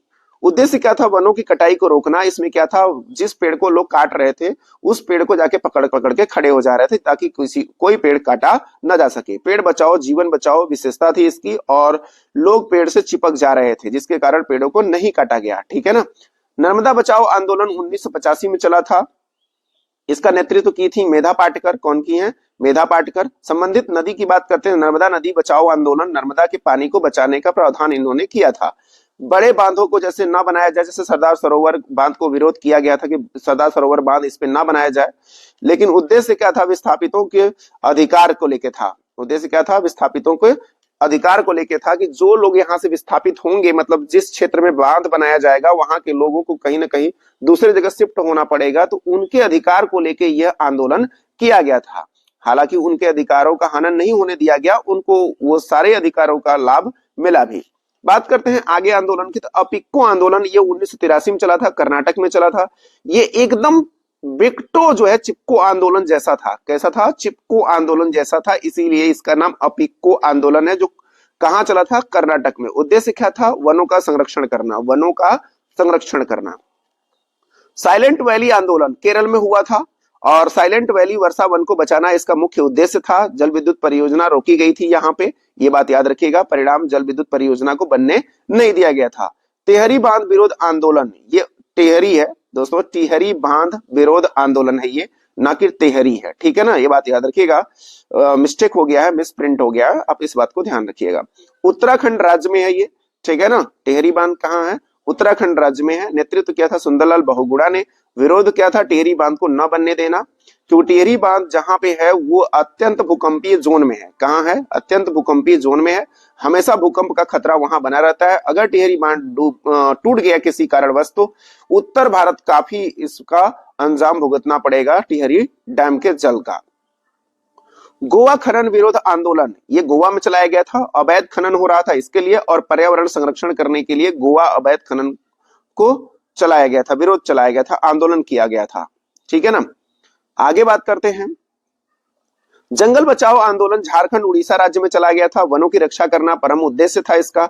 बीज बचाओ आंदोलन जो था ये उत्तराखंड में चलाया गया था। देसी बीजों का संरक्षण करना इसका प्रमुख लक्ष्य था। दोस्तों आप सभी जानते हैं कि इस समय हाइब्रिड के जमाने में हर चीज ऐसी होती जा रही है जिसको खाने में स्वाद ही नहीं मिलता। जैसे आप लोग अब के खीरे को खाते होंगे तो जैसे लगता है पानी को खा रहे हैं, ऐसा फील होता होगा, क्योंकि कोई स्वाद भी ही नहीं रह गया उसमें। टमाटर आप देखेंगे, टमाटर जो पहले हुआ करते थे आज वैसे टमाटर हमको नहीं मिलते हैं। यानी देसी बीज जो है का संरक्षण अगर नहीं किया गया ना, तो एक दिन ऐसा आएगा कि हमें यही हाइब्रिड की चीजें खानी पड़ेंगी जो कि हमारे सेहत के लिए काफी नुकसानदायक है, ठीक है। तो उम्मीद करता हूं आप लोग भी इसमें सहयोग करेंगे। बात करते आगे। चिल्का बचाओ आंदोलन, ये उड़ीसा राज्य में चलाया गया था। चिल्का झील संरक्षण के लिए चलाया गया था ये बात याद रखिएगा। कोका कोला विरोध, कोका कोला विरोध जो हुआ था ये प्लाचीमाड़ा में हुआ था, केरल में। कोका कोला के लिए आंदोलन चलाया गया था। मुद्दा था भूल जल दोहन। दोस्तों याद रखिएगा, कोका कोला कंपनी मेरे यहाँ भी है, राजा तालाब में कंपनी चलती थी। यहाँ भी आप जान सकते हैं कि यहाँ जो जल का स्तर है कोका कोला कंपनी की वजह से काफी नीचे चला गया। जो जल स्तर 10 से 20 फीट के अंदर था वो जल स्तर अब 100 फीट के पार चला गया है। किसकी वजह से? तो कोका कोला कंपनी की वजह से। हालांकि गवर्नमेंट ने बैन लगा रखा है कि यहां से प्रोडक्शन नहीं होगा, अब केवल यहाँ जो है एक स्टोरेज बन गया है यहाँ की कंपनी, ठीक है दोस्तों। तो यानी एक बेनिफिट यहाँ के लोगों को हुआ, नहीं तो जल स्तर इतना गिर जाता कि यहाँ के लोग पानी के लिए मोहताज हो जाते हैं, ठीक है दोस्तों। तो आप समझ गए होंगे कि कोका कोला आंदोलन जो है वो कैसा आंदोलन रहा होगा, किस तरह भूजल दोहन को रोकने के लिए यह आंदोलन चलाया गया था। आगे बात करते हैं दोस्तों। देखिए, चिपको आंदोलन का संबंध सभी जानते हैं उत्तराखंड में है। किसके लिए चलाया गया? वन संरक्षण के लिए। नर्मदा बचाओ मध्य प्रदेश और गुजरात में चलाया गया था। बांध विरोध के लिए, सरदार सरोवर बांध के लिए। अब इको आंदोलन भी वन संरक्षण के लिए था। साइलेंट वैली वर्षा वन संरक्षण के लिए था। चिल्का बचाओ जो था झील बचाओ संरक्षण के लिए था। चिपको आंदोलन किसने चलाया था? सुंदरलाल बहुगुणा ने। नर्मदा बचाओ आंदोलन मेधा पाटकर ने चलाया। अब इको आंदोलन जो है कर्नाटक में चला, साइलेंट वैली केरल में चला। ठीक है ना? तो इस तरह से आप सभी को ये सभी आंदोलन आपको अच्छे से याद रखने हैं, ताकि आपका जो है अच्छे से ये सभी क्वेश्चन तैयार हो जाए और आपको किसी तरह की परेशानी का सामना ना करना पड़े। चलिए, अब हम लोग वन लाइनर क्वेश्चन जो है उसको देखेंगे, और अत्यंत महत्वपूर्ण क्वेश्चन है ये। टोटल 500 प्लस क्वेश्चनों का समावेश है दोस्तों, तो इसलिए आप पूरी वीडियो को देखते रहिए। ठीक है, हर एक क्वेश्चन आपके लिए बेहद इंपॉर्टेंट है। पर्यावरण किसे कहते हैं? सबसे पहला यही क्वेश्चन है। जीवों को घेरने वाले जैविक तथा अजैविक, पर ये जो संगठन है इसी को पर्यावरण कहते हैं। जीवों को घेरने वाले जैविक तथा अजैविक जो भी चीजें आपको दिखती हैं सब क्या है? पर्यावरण है। पर्यावरण अध्ययन को क्या कहते हैं? तो पारिस्थितिकी यानी इकोलॉजी कहते हैं। पारिस्थितिकी शब्द के अगर जनक की बात होती है तो अर्नेस्ट हेकले हैं, जबकि अगर पारिस्थितिकी तंत्र की बात करेंगे तो एजी टांसले हैं। पारिस्थितिकी स्पेशली पूछे तो हेकले हैं, पारिस्थितिकी तंत्र पूछे तो टांसले हैं। दोनों बातें याद रखिएगा। जैविक घटक की बात करते हैं तो जैविक घटक में पौधे आते हैं, जानवर आते हैं, मनुष्य आता है, सूक्ष्म जीव आता है, ये सभी जैविक घटक हैं। जबकि अजैविक घटक में दोस्तों कौन आते हैं? जल है, वायु है, मिट्टी है, प्रकाश है, ताप है, ये सब क्या है? अजैविक घटक हैं। तो यह बात आप लोगों को याद रखना है कि जैविक घटक कौन है और अजैविक घटक कौन है। ठीक है ना? ये बात ध्यान रखिएगा। खाद्य श्रृंखला का प्रथम स्तर जो होता है उसे उत्पादक कहते हैं। खाद्य श्रृंखला का प्रथम स्तर जो होता है उसे क्या कहते हैं? उत्पादक। ठीक है ना? अभी आप लोगों को मैं पिरामिड के संदर्भ में बताऊंगा। पिरामिड संकल्पना जिसने दिया था वो चार्ल्स एल्टन ने दिया था 1927 में। कब दिया था? चार्ल्स एल्टन 1927, जिसमें सबसे निचले स्तर पे क्या होता है? उत्पादक। क्या होता है? उत्पादक। उत्पादक यानी वो घास कह लीजिए, वृक्ष कह लीजिए, झाड़ियां कह लीजिए, वो सारी चीजें क्या होती हैं? उत्पादक। इनको खाने वाले को उपभोक्ता कहते हैं। इनको खाने वाले क्या कहते हैं? उपभोक्ता। और वो कैसे उपभोक्ता होते हैं? शाकाहारी। और उनको खाने वाले जो होते हैं मांसाहारी उपभोक्ता होते हैं। और उन सभी को खाने वाले जो होते हैं वो सर्वाहारी होते हैं। वो क्या होते हैं? सर्वाहारी होते हैं। चलिए आगे देखते हैं हम। खाद्य जाल किसे कहते हैं? कई खाद्य श्रृंखलाओं का जाल ऊर्जा का मुख्य स्रोत होता है, तो ये बात याद रखिएगा। जैसे सूर्य हो गया। ग्रीन हाउस प्रभाव किसे कहते हैं? ग्रीन हाउस प्रभाव किसे कहते हैं? ठीक है ना? ऊर्जा का मुख्य स्रोत में जैसे कौन आता है? सूर्य हो गया। ठीक है ना? ये बात याद रखिएगा। ग्रीन हाउस प्रभाव किससे होता है? तो CO2 से होता है, और मीथेन से होता है, CFC से होता है ग्रीन हाउस प्रभाव। यानी ग्रीन हाउस प्रभाव से दोस्तों ये तात्पर्य है कि ऐसी जो है गैसें जो वायुमंडलीय तापमान को इंक्रीज करती हूं, ऐसी गैसों को ग्रीन हाउस गैस कहते हैं। क्या कहते हैं? ग्रीन हाउस गैस कहते हैं। हरित गृह गैस भी कहा जाता है हिंदी में। ठीक है ना? ये बात याद रखिएगा। ओजोन परत कहां पाई जाती है? तो समताप मंडल में पाया जाता है। आप लोग कमेंट करके बताएंगे समताप मंडल के निचले या ऊपरी भाग में ओजोन परत पाया जाता है। आगे बात करते हैं। ओजोन परत का कार्य क्या है? तो यूवी रेस को सोखना इसका प्रमुख कार्य होता है।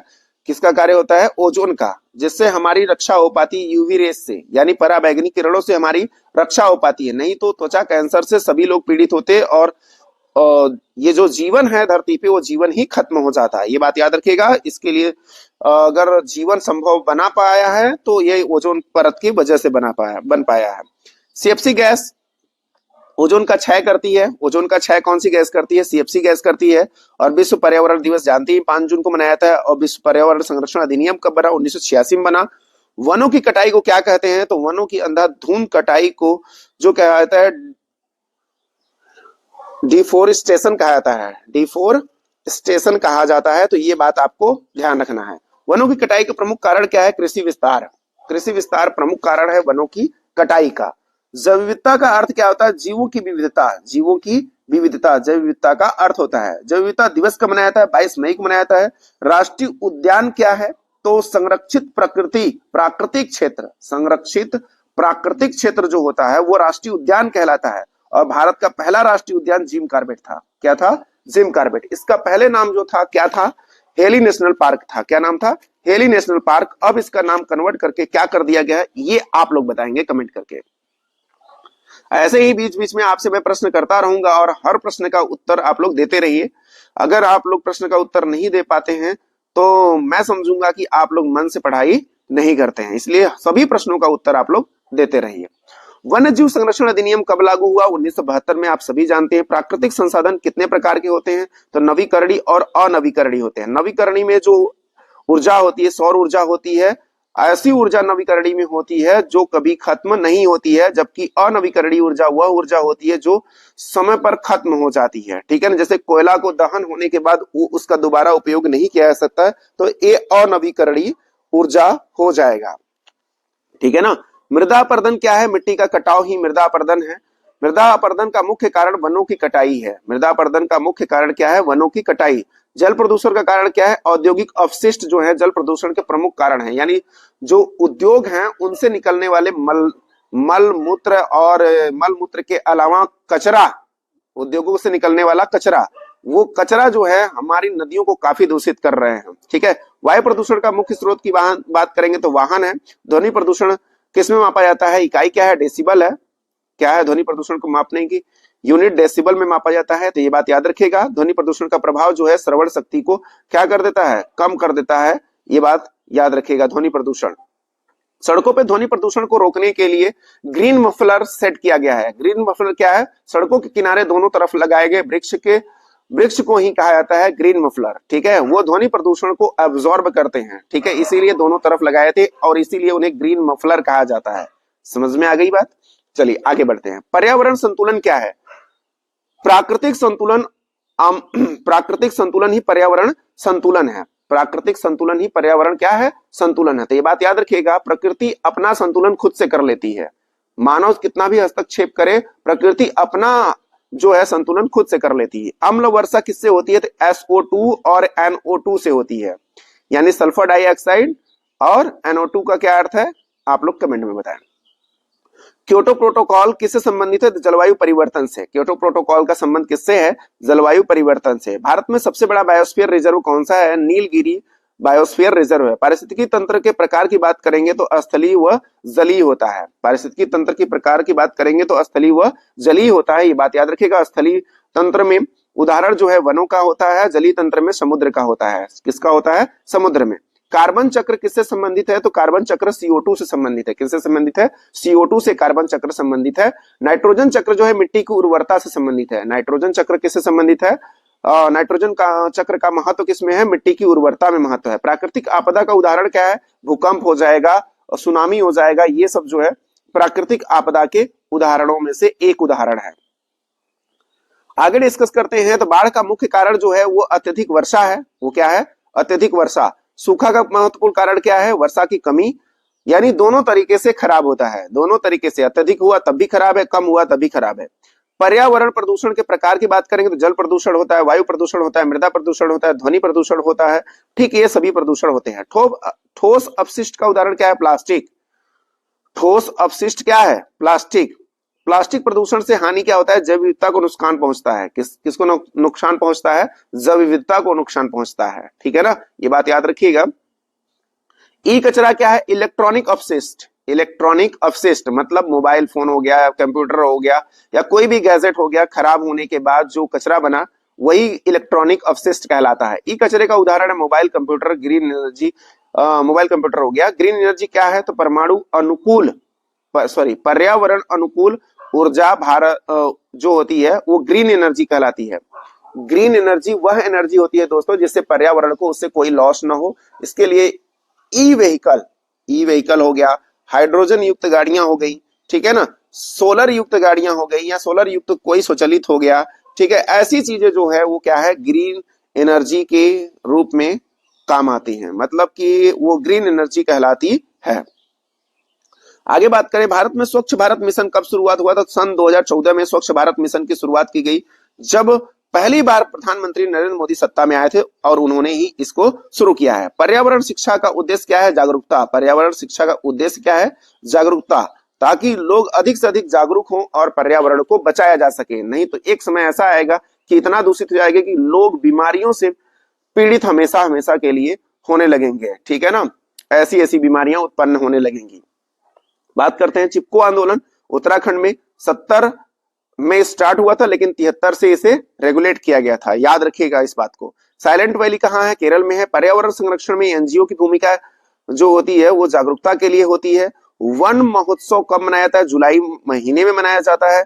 जल संरक्षण का तरीका क्या है? वर्षा के जल का संचयन करना ही जल संरक्षण का सबसे बेस्ट तरीका है। संचयन मतलब जल को इकट्ठा करना, जल को इकट्ठा करना, जो बारिश का जल होता है उसको, वर्षा के जल को। वर्षा जल का संचयन का लाभ क्या होगा? भूजल वृद्धि होगा, यानी भूमि का जो जल है उसमें वृद्धि होगा है, ठीक है, जिसके कारण जो समरसेबल या हैंडपंप की जो बोर होती है आज 180 से 200 प्लस 250 फीट की बोरिंग होती है, वो बोरिंग कम से कम करनी पड़ेगी और पानी हमको आसानी से मिल पाएगा।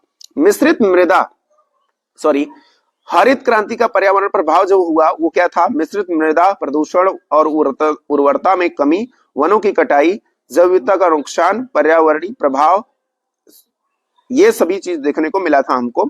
वनों में कमी, कटाई, ये सब चीज देखने को मिला था। बात करें पर्यावरणीय प्रभाव आकलन क्या है, तो ये क्या है? परियोजना का पर्यावरण मूल्यांकन, यही है योजना का आकलन, ठीक है। पर्यावरणीय परियोजना का पर्यावरण मूल्यांकन ही क्या है? आकलन कहलाता है। पर्यावरणीय संतुलन बिगड़ने का कारण क्या है? मानव गतिविधि। मानव जहां जहां अपनी गतिविधि पसारता है वहां वहां पर्यावरण के संतुलन को बिगाड़ के रख देता है।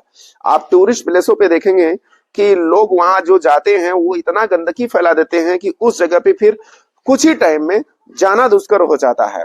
ये सिर्फ मानव जिम्मेदार है इसके लिए। पर्यावरण संरक्षण का सर्वोत्तम उपाय क्या है? वृक्षारोपण।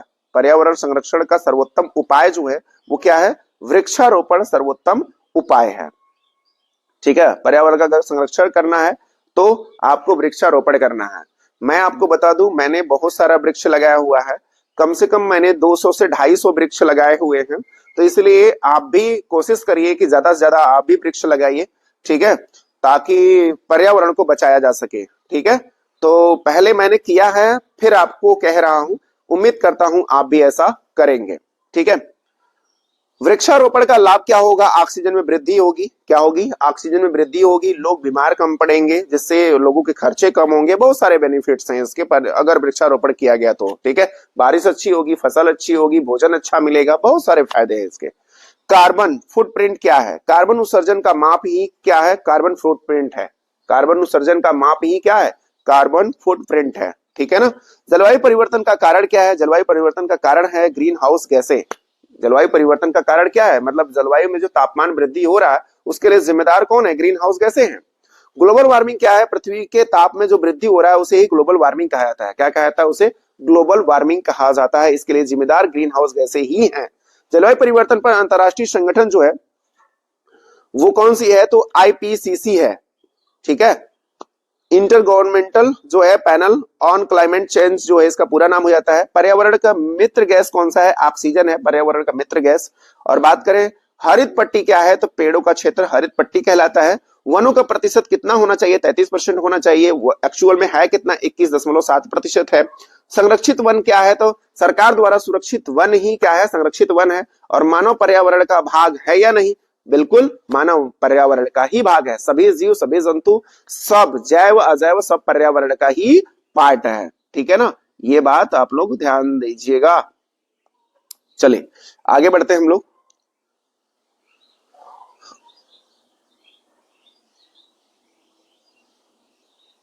ध्यान दीजिएगा आप लोग, पर्यावरण नैतिकता क्या है? तो पर्यावरण नैतिकता से तात्पर्य यह है कि प्रकृति के प्रति जिम्मेदारी, प्रकृति के प्रति जिम्मेदारी ही पर्यावरण नैतिकता है। क्या है? पर्यावरण नैतिकता है।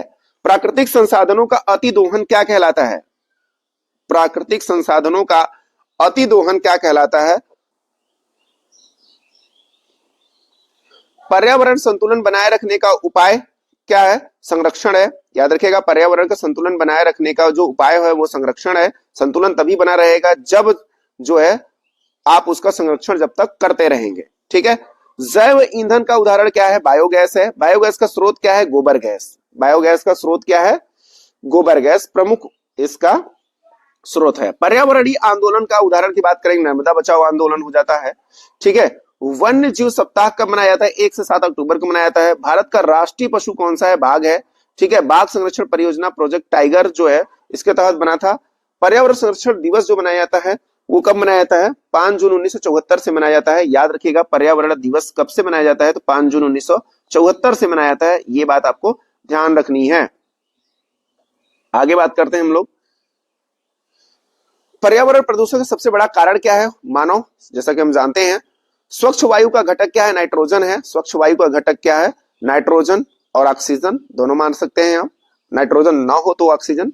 पर्यावरण अध्ययन क्यों आवश्यक है? भविष्य की सुरक्षा हेतु पर्यावरण का अध्ययन अत्यंत आवश्यक है। अगर अभी नहीं किया गया तो बाद में बहुत देर हो जाएगी। ठीक है ना। सतत विकास का अर्थ क्या है? विकास प्लस संरक्षण, यानी सतत विकास से तात्पर्य है, इंग्लिश में बोलते हैं सस्टेनेबल डेवलपमेंट गोल बोलते हैं इसे, सतत विकास लक्ष्य बोलते हैं इसे। तो जो सतत विकास करना है तो दोस्तों आपको विकास इसी वे में करना है ताकि भावी पीढ़ियों का जो आप उपयोग कर रहे हैं, जैसे जल हो गया, मिट्टी हो गया, या पेट्रोलियम हो गया, कोयला हो गया, जो प्रोडक्ट हैं, जो उत्पादन हम कर रहे हैं, वो ऐसा ना हो कि भावी पीढ़ियों को पता ही न चले कि कोई चीज पेट्रोल नाम की थी, कोई चीज पेट्रोल नाम की थी जिसे हम लोग जानते भी नहीं है। इसलिए दोहन इस प्रकार होना चाहिए भावी पीढ़ियों का भी इनका लाभ मिल सके। ठीक है ना। बात करें ब्रंटलैंड रिपोर्ट किससे संबंधित है? तो सतत विकास से संबंधित है। तो याद रखिएगा, ब्रंटलैंड रिपोर्ट किससे संबंधित है? तो ये आपका सतत विकास से संबंधित है। जल संरक्षण का नारा, जल है तो कल है, यह नारा है। जल संरक्षण का जो नारा है वो कौन सा नारा है? जल है तो कल है। पर्यावरणीय समस्या का समाधान कैसे है? तो जन सहयोग से ही पर्यावरण समस्या का समाधान किया जा सकता है, अदरवाइज नहीं। पर्यावरण मित्र जो है वो साइकिल, परिवहन कौन सा है? पर्यावरणीय मित्र साइकिल है सबसे अच्छा स्रोत। ठीक है, पर्यावरण के मित्र है जो, क्योंकि इससे कोई प्रदूषण होता नहीं है। हरित गैसों को कम करना कैसे किया जा सकता है? वृक्षारोपण के माध्यम से हरित गैसों को कम किया जा सकता है। यानी जलवायु परिवर्तन जो हो रहा है उसको भी आप कंट्रोल कर सकते हैं पेड़ लगा के। तो आप प्लीज पेड़ों को जरूर लगाइएगा। पर्यावरण संरक्षण की जिम्मेदारी किसकी है? तो ये सभी की है दोस्तों, सिर्फ हमारी या आपकी नहीं है, ये दुनिया भर के लोगों की ये जिम्मेदारी है कि वो पर्यावरण को सुरक्षित और संरक्षित करें। ठीक है ना। तो उम्मीद करता हूं आप भी ऐसा करेंगे। आगे बात करते हैं, तो पृथ्वी दिवस कब से मनाया जाता है? तो 22 अप्रैल 1970 से पृथ्वी दिवस मनाया जाता है। तो ये बात याद रखिएगा, प्रत्येक 22 अप्रैल को मनाया जाता है। पर्यावरणीय शिक्षा कहां से शुरू होनी चाहिए? तो विद्यालय से ही पर्यावरणीय शिक्षा शुरू हो जानी चाहिए। प्राकृतिक संतुलन बिगड़ने का परिणाम क्या है? आपदाएं। आपदाएं प्राकृतिक संतुलन को क्या करती हैं? बिगाड़ देती हैं। ठीक है ना। पर्यावरण संरक्षण का संवैधानिक अनुच्छेद जो है वो 48A है।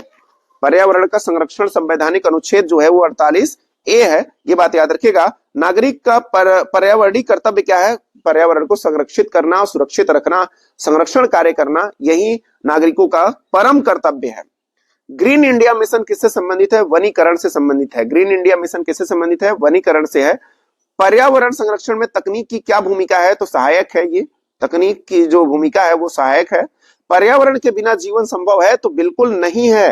पर्यावरण का संरक्षण प्रथम कदम क्या है? जागरूकता। जब तक लोग जागरूक नहीं होंगे पर्यावरण का संरक्षण होना पॉसिबल नहीं है। लोगों को जागरूक कीजिए पर्यावरण के संदर्भ में। पर्यावरण बचाने का सर्वोत्तम तरीका क्या है? प्रकृति से प्रेम करिए, खुद ब खुद पर्यावरण का संरक्षण ऑटोमेटिक हो जाएगा, आपको करने की जरूरत भी नहीं पड़ेगी। पेड़ों पे दया करिए, पेड़ों को ना काटिए, पेड़ों को लगाइए, पेड़ों का संरक्षण कीजिए, जीवों से भी बचाइए उनको, ताकि पर्यावरण का विकास हो सके और ये जो जलवायु परिवर्तन हो रहा है उसमें कमी आए। ठीक है ना, यानी ताप में कमी आए। पारिस्थितिकी तंत्र का जनक की बात करते हैं, टांसले। तंत्र आ गया दोस्तों टांसले, और पारिस्थितिकी शब्द की बात हो हेकले। जलमंडल में ऊर्जा का प्रवाह कैसा होता है? तो एक दिशी होता है। ऊर्जा प्रवाह जो होता है एकादशी होता है, मतलब 10% ट्रांसफर होता है। जलमंडल में ऊर्जा प्रवाह जो होता है वो 10% होता है, जिसे आप कह सकते हैं कि एक जीव से दूसरे जीव में ट्रांसफर होता है तो 10% ही होता है, बाकी 90% जो है उसकी बॉडी खुद एब्जॉर्ब कर लेती है। ठीक है ना, ये बात याद रखिएगा। अगर कोई उत्पादक को खाने वाला जीव है तो उस जीव को जो खाएगा उससे 10% ही एनर्जी मिलेगी, बाकी 90% उस जीव ने जो है उसको अपनी बॉडी में खर्च कर दिया है। क्या कर दिया है? खर्च कर दिया है। तो इस बात को आपको याद रखना है। यह नियम किसने दिया था? तो लिंडेमान ने दिया था। ये बात आपको याद रखना है, 10% ऊर्जा ट्रांसफर नियम। उत्पादक किसे कहते हैं? तो उत्पादक हरे पौधों को कहा जाता है। अपघटक का उदाहरण कौन है? बैक्टीरिया है। अपघटक दोस्तों कौन है? बैक्टीरिया है। हरित गृह क्या है? गैस क्या है? तो वो आप जानते हैं कि कौन कौन से हरित गृह गैस हैं और कौन नहीं है। तो ऑक्सीजन नहीं है दोस्तों, बाकी CO2 जो है आपका किस में आता है? वो हरित गृह गैस में आता है, ठीक है ना। वायुमंडल में सबसे अधिक कौन सी गैस पाई जाती है? नाइट्रोजन गैस पाई जाती है। जलमंडल का मुख्य जो घटक है वो समुद्री जल है। पारिस्थितिकी पिरामिड किसने दिया था? चार्ल्स एल्टन ने दिया था दोस्तों। किसने दिया था? चार्ल्स एल्टन ने दिया था। और कब दिया था? तो 1927 में दिया था। ये बात याद रखिएगा। किस वर्ष दिया था चार्ल्स एल्टन ने? 1927 में दिया था। ऊर्जा पिरामिड दोस्तों हमेशा सीधा बनता है। ऊर्जा पिरामिड हमेशा सीधा बनता है और 10% ट्रांसफर नियम लिंडमैन ने दिया है, तो ये बात भी आपको याद रखना है। पर्यावरण अध्ययन विषय कब से अनिवार्य है? तो सन 2003 से इसको अनिवार्य कर दिया गया है। पर्यावरण विषय को एकदम से कि अनिवार्य विषय के रूप में ये कार्य करेगा, ठीक है ना दोस्तों। अगर हम यही पर डिस्कस कर ले थोड़ा सा कि जो आपका पारिस्थितिकी पिरामिड की बात कर लेते हैं, तो पारिस्थितिकी पिरामिड चार्ल्स एल्टन द्वारा 1927 में जब दिया गया था, तो इसमें संख्या के आधार पर, जयभार के आधार पर, ऊर्जा पिरामिड ऊर्जा के आधार पर, ठीक कई तरह से जो है इसकी संकल्पना दी गई थी। तो अगर हम बात करें संख्या पिरामिड की, तो संख्या पिरामिड अगर बात करते हैं तो जल में और ये स्थल में, दोनों में संख्या पिरामिड जो होता है वो सीधा होता है, क्योंकि जल में भी सबसे ज्यादा संख्या में जो पाए जाते हैं वो प्लैंकटन पाए जाते हैं। क्या पाए जाते हैं? प्लैंकटन। प्लैंकटन एक ऐसा लार्वा है जो जिसे छोटी मछलियां खाती हैं, जिसे छोटी मछलियां खाती हैं। तो संख्या के हिसाब से बड़ी मछलियों की जो संख्या होती है वो प्लैंकटन से कम छोटी की होती है, छोटी से कम बड़ियों की होती है। तो इसलिए ये दोनों पिरामिड जो बनता है वो लगभग क्या बनता है? सीधा बनता है, चाहे वो घास के मैदान में हो चाहे वो जल में हो, ठीक है ना दोस्तों। याद रखेगा इसको। किसके लिए मैंने बोला है? मैंने संख्या पिरामिड बोला है, ठीक है। किसके लिए बोला है? संख्या पिरामिड बोला है। जैव भार पिरामिड दोस्तों याद रखेगा, घास के मैदान में ये सीधा बनता है। कैसे बनता है? सीधा बनता है जैव भार पिरामिड, क्योंकि उत्पादक जो होता है उसका भार सबसे ज्यादा होता है। क्या होता है? सबसे ज्यादा। उसको ग्रहण करने वाले उससे कम, उसको ग्रहण करने वाले उससे कम, इस तरह से उनकी संख्या घटती जाती है। इसलिए ये जैव भार पिरामिड भी स्थल में जो बनता है वो सीधा बनता है, जबकि जल में दोस्तों ये उल्टा हो जाता है। क्या हो जाता है? उल्टा हो जाता है। ये बात याद रखेंगे। तो कहेंगे सर क्यों उल्टा हो जाता है? तो मैं बता दूं आपको, जो यहाँ उत्पादक है वो सबसे कम उत्पादित होता है, और फिर उसको खाने वाले जो है वो छोटी मछलियां हैं, उसका वजन जो है वो कम होता है। क्या होता है? वजन कम होता है, भार कम होता है। और यही बड़ी मछलियों का दोस्तों भार जो होता है वो सबसे ज्यादा होता है। आप जानते ही हैं कि दुनिया का सबसे बड़ा जीव जो है वो ब्लू व्हेल है, जो न जाने कितने छोटी मछलियों के बराबर है। करोड़ों संख्या की मछलियां छोटी मछलियों के बराबर होगा वो। समझ रहे हैं आप बात को? तो उम्मीद करता हूं आपको ये बात समझ में आ गई होगी कि जैव भार का पिरामिड जो है वो समुद्र में क्या उल्टा क्यों बनता है। उम्मीद करता हूं समझ में आ गया होगा। बात करते हैं आगे। एक वृक्ष का पिरामिड, एक वृक्ष का पिरामिड दोस्तों हमेशा याद रखिएगा उल्टा बनता है। कैसा बनता है? उल्टा बनता है। क्यों उल्टा बनता है? क्योंकि वृक्ष तो एक ही है, संख्या पिरामिड वृक्ष तो एक ही है, इसके ऊपर जो निर्भर है जीव उनकी संख्या क्या होती है? बढ़ती जाती है, क्योंकि सबसे ऊपर होते हैं अपघटक। कौन होते हैं? अपघटक। और अपघटक की संख्या जानते ही हैं कि वो असीमित है, और इसके ऊपर जो होते हैं उपभोक्ता होते हैं। कौन होते हैं? उपभोक्ता होते हैं। और यहाँ पेड़ क्या है? एक उत्पादक है। पेड़ क्या है? उत्पादक। उम्मीद करता हूं ये उल्टा क्यों बनता है ये बात आपको समझ में आ गई होगी कि एक वृक्ष जो है सिंगल है, संख्या पिरामिड में वो सबसे सिंगल है, तो निश्चित तौर पे ये चीज उल्टा ही बनेगा, क्योंकि बेस में सबसे ज्यादा को रखा जाता है। बेस में किसको रखा जाता है? सबसे ज्यादा को रखा जाता है, चाहे संख्या हो चाहे भार हो। ये बात उम्मीद करता हूं समझ में आ गई होगी। कार्बन डाइऑक्साइड की मात्रा वायु में कितनी है? तो आप सभी जानते हैं कि 0.003 है, ठीक है। ये आपको याद रखना है, 0.004 नहीं है, 0.003 है। इस चीज को ध्यान रखिएगा आप लोग।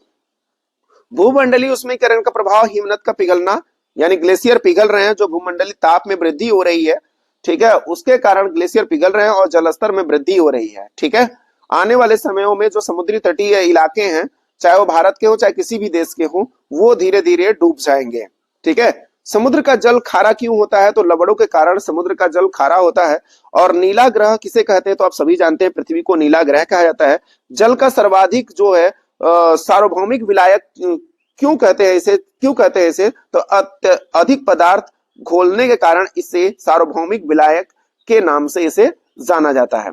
रेड डाटा बुक जो है संकटग्रस्त प्रजातियों को दिखाने के लिए प्रदर्शित किया जाता है, रेड डाटा बुक, और इसको प्रदर्शित करती है IUCN, international union for conservation of nature, जिसका हेडक्वार्टर दोस्तों स्विट्जरलैंड में, कहां है, स्विट्जरलैंड में है। तो पूरा नाम भी याद रखिएगा, international union for conservation of nature, इसको जरूर याद रखिएगा।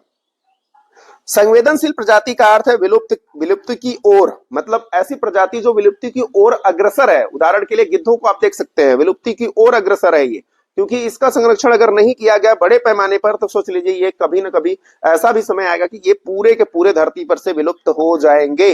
इसके लिए जिम्मेदार जो है वो दुधारू पशुओं को दिया जाने वाला इंजेक्शन है। और इंजेक्शन में कौन सा इंजेक्शन दिया जाता था, आप लोग कमेंट करके बताएंगे, ठीक है। विलुप्त प्रजातियों का उदाहरण में बात करेंगे तो डायनासोर हो जाएगा, बहुत सारी ऐसी प्रजातियां जो विलुप्त हो गई हैं, ठीक है। एक उदाहरण है डायनासोर, याद रखिएगा इसको।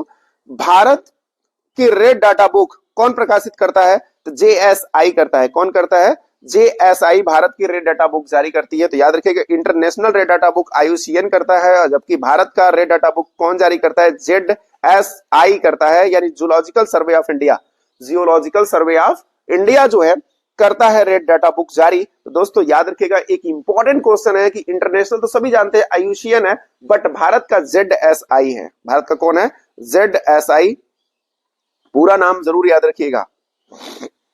जैव विविधता के कितने स्तर होते हैं, 3 स्तर होते हैं।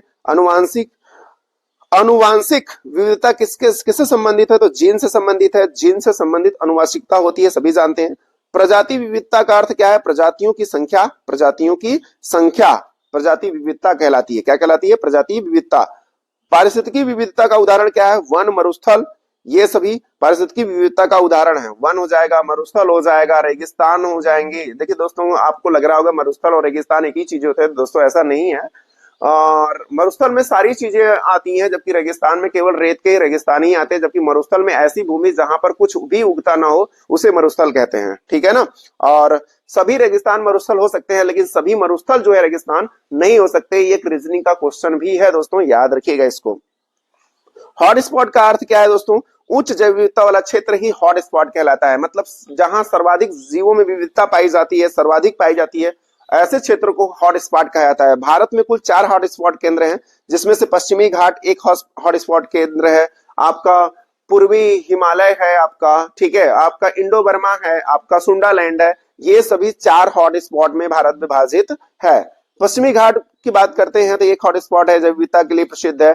पर्यावरणीय उत्तराधिकार क्या है, क्रमिक परिवर्तन ही पर्यावरणीय उत्तराधिकार है। ये बात को आपको याद रखना है।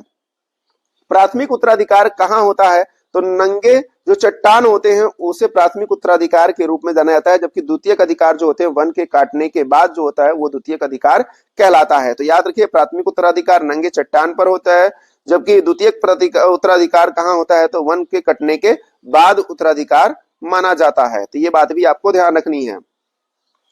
जनसंख्या विस्फोट का कारण क्या है, उच्च जन्म दर। उच्च जन्म दर जो है वो जनसंख्या विस्फोट का प्रमुख कारण है, मृत्यु दर में कमी, ठीक है ना, याद रखिएगा। मानव जनसंख्या दिवस 11 जुलाई को मनाया जाता है। पर्यावरणीय वहन क्षमता क्या है, तो अधिकतम सहन सीमा को ही पर्यावरणीय वहन क्षमता कहा जाता है।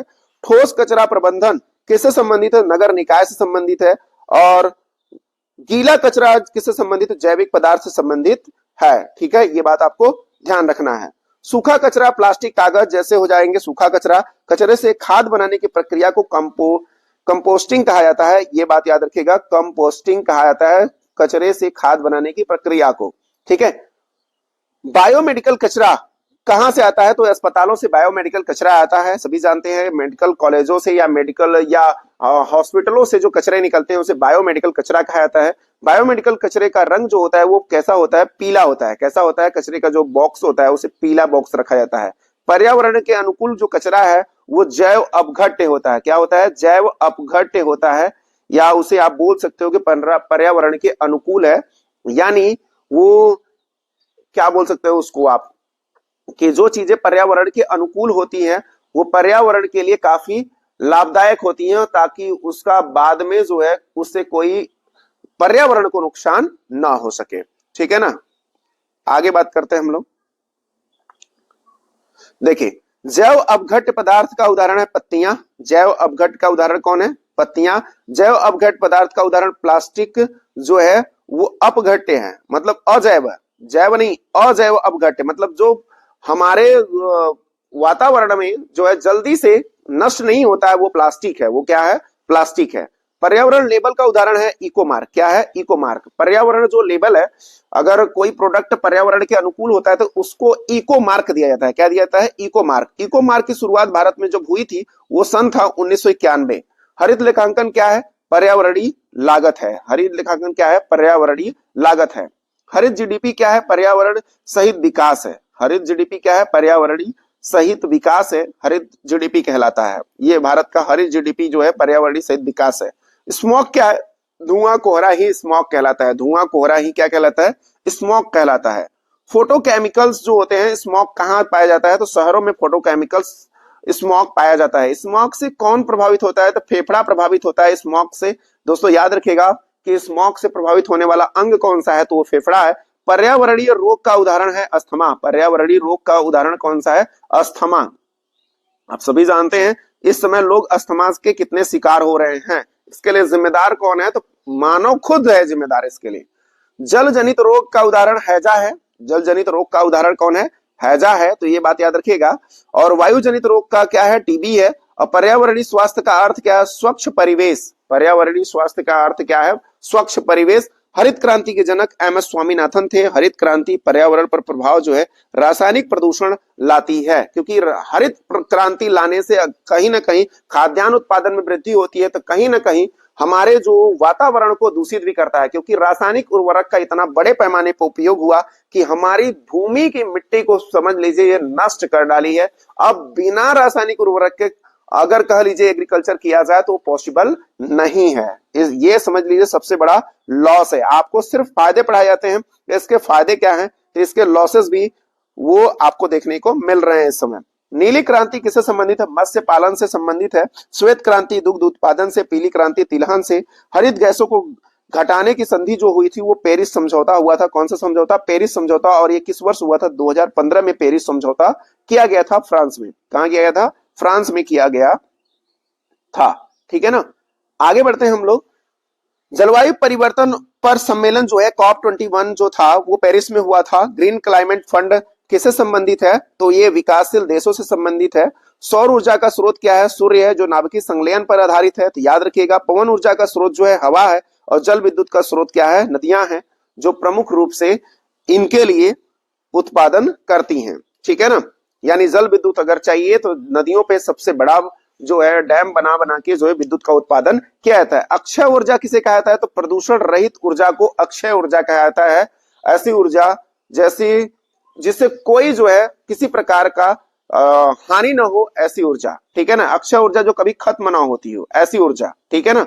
भारत में सबसे बड़ा सौर पार्क जो है वो भादला राजस्थान में है। कहाँ है? भादला राजस्थान में है। जैव ईंधन नीति कब लागू हुई थी? 2018 में जैव ईंधन नीति लागू हुई थी। और इथेनॉल कहां से प्राप्त होता है? गन्ने से। इसीलिए हर गाड़ी में इथेनॉल डाला जाता है। इसीलिए 20% आप देखेंगे गाड़ियों के टंकी पे जो है E20 लिखा रहता है। इसका मतलब 20% पेट्रोल में जो है वो क्या है? इथेनॉल मिलाया गया है। ऊर्जा संरक्षण दिवस जो मनाया जाता है वो 14 दिसंबर को मनाया जाता है। ये बात आपको ध्यान रखना है। आगे बढ़ते हैं हम लोग। ऊर्जा संरक्षण का सबसे अच्छा तरीका जो है कम उपयोग करिए। क्या करिए? कम उपयोग करिए। एलईडी बल्ब का लाभ क्या है? कम ऊर्जा खपत होगी निश्चित तौर पे। पर्यावरण अनुकूल ईंधन क्या है? सीएनजी है। सीएनजी के लाभ क्या है? कम प्रदूषण होगा। ग्रीन बिल्डिंग क्या है? ऊर्जा दक्ष भवन। ऊर्जा दक्ष भवन ग्रीन बिल्डिंग कहलाती है। ये बात याद रखिएगा। ग्रीन बिल्डिंग किसे कहते हैं? ऊर्जा दक्ष भवन को ग्रीन बिल्डिंग कहा जाता है। पर्यावरण प्रबंधन प्रणाली का जो मानक है वो ISO 14001 है। ये बात याद रखिएगा। पर्यावरण लेखा किससे संबंधित है? संसाधन मूल्यांकन से है। अस्थायी कृषि का अर्थ किससे है? दीर्घकालीन खेती से है। दीर्घकालीन खेती से अस्थायी कृषि का तात्पर्य है। जैविक खेती से तात्पर्य क्या है? प्राकृतिक खाद से जो खेती की जाती है उसे जैविक खेती कहते हैं। जैविक खेती का लाभ क्या है? मृदा सुरक्षित रहती है। मृदा का संरक्षण होता है। इससे क्या होता है? मृदा सुरक्षित और संरक्षित होता है। ठीक है ना। ये बात याद रखिएगा। मृदा संरक्षण का कारण क्या है? मृदा प्रदूषण का कारण तो रासायनिक खाद ही मृदा प्रदूषण का सबसे प्रमुख कारण है। ये बात याद रखिएगा। मृदा संरक्षण के उपाय क्या है? कंटूर जुताई। कंटूर जुताई से मृदा संरक्षण किया जा सकता है। ठीक है ना, याद रखिएगा इसको। वन संरक्षण का तरीका क्या है, सामाजिक वानिकी जो है वन संरक्षण का सबसे प्रबल तरीका है। सामाजिक वानिकी का उद्देश्य क्या है, ईंधन लकड़ी, ईंधन जो है लकड़ी के रूप में ये उपयोग न करके जो है गैसों का उपयोग किया जाए ताकि वनों की कटाई कम से कम हो। कृषि वानिकी क्या है, खेती प्लस पेड़, खेती प्लस पेड़ जो है कहलाता है कृषि वानिकी कहलाता है। ठीक है, पर्यावरणीय कानून का उद्देश्य क्या है, पर्यावरण को संरक्षित करना। हरित राष्ट्रीय हरित अधिकरण यानी एनजीटी कब बना था, 2010 में बना।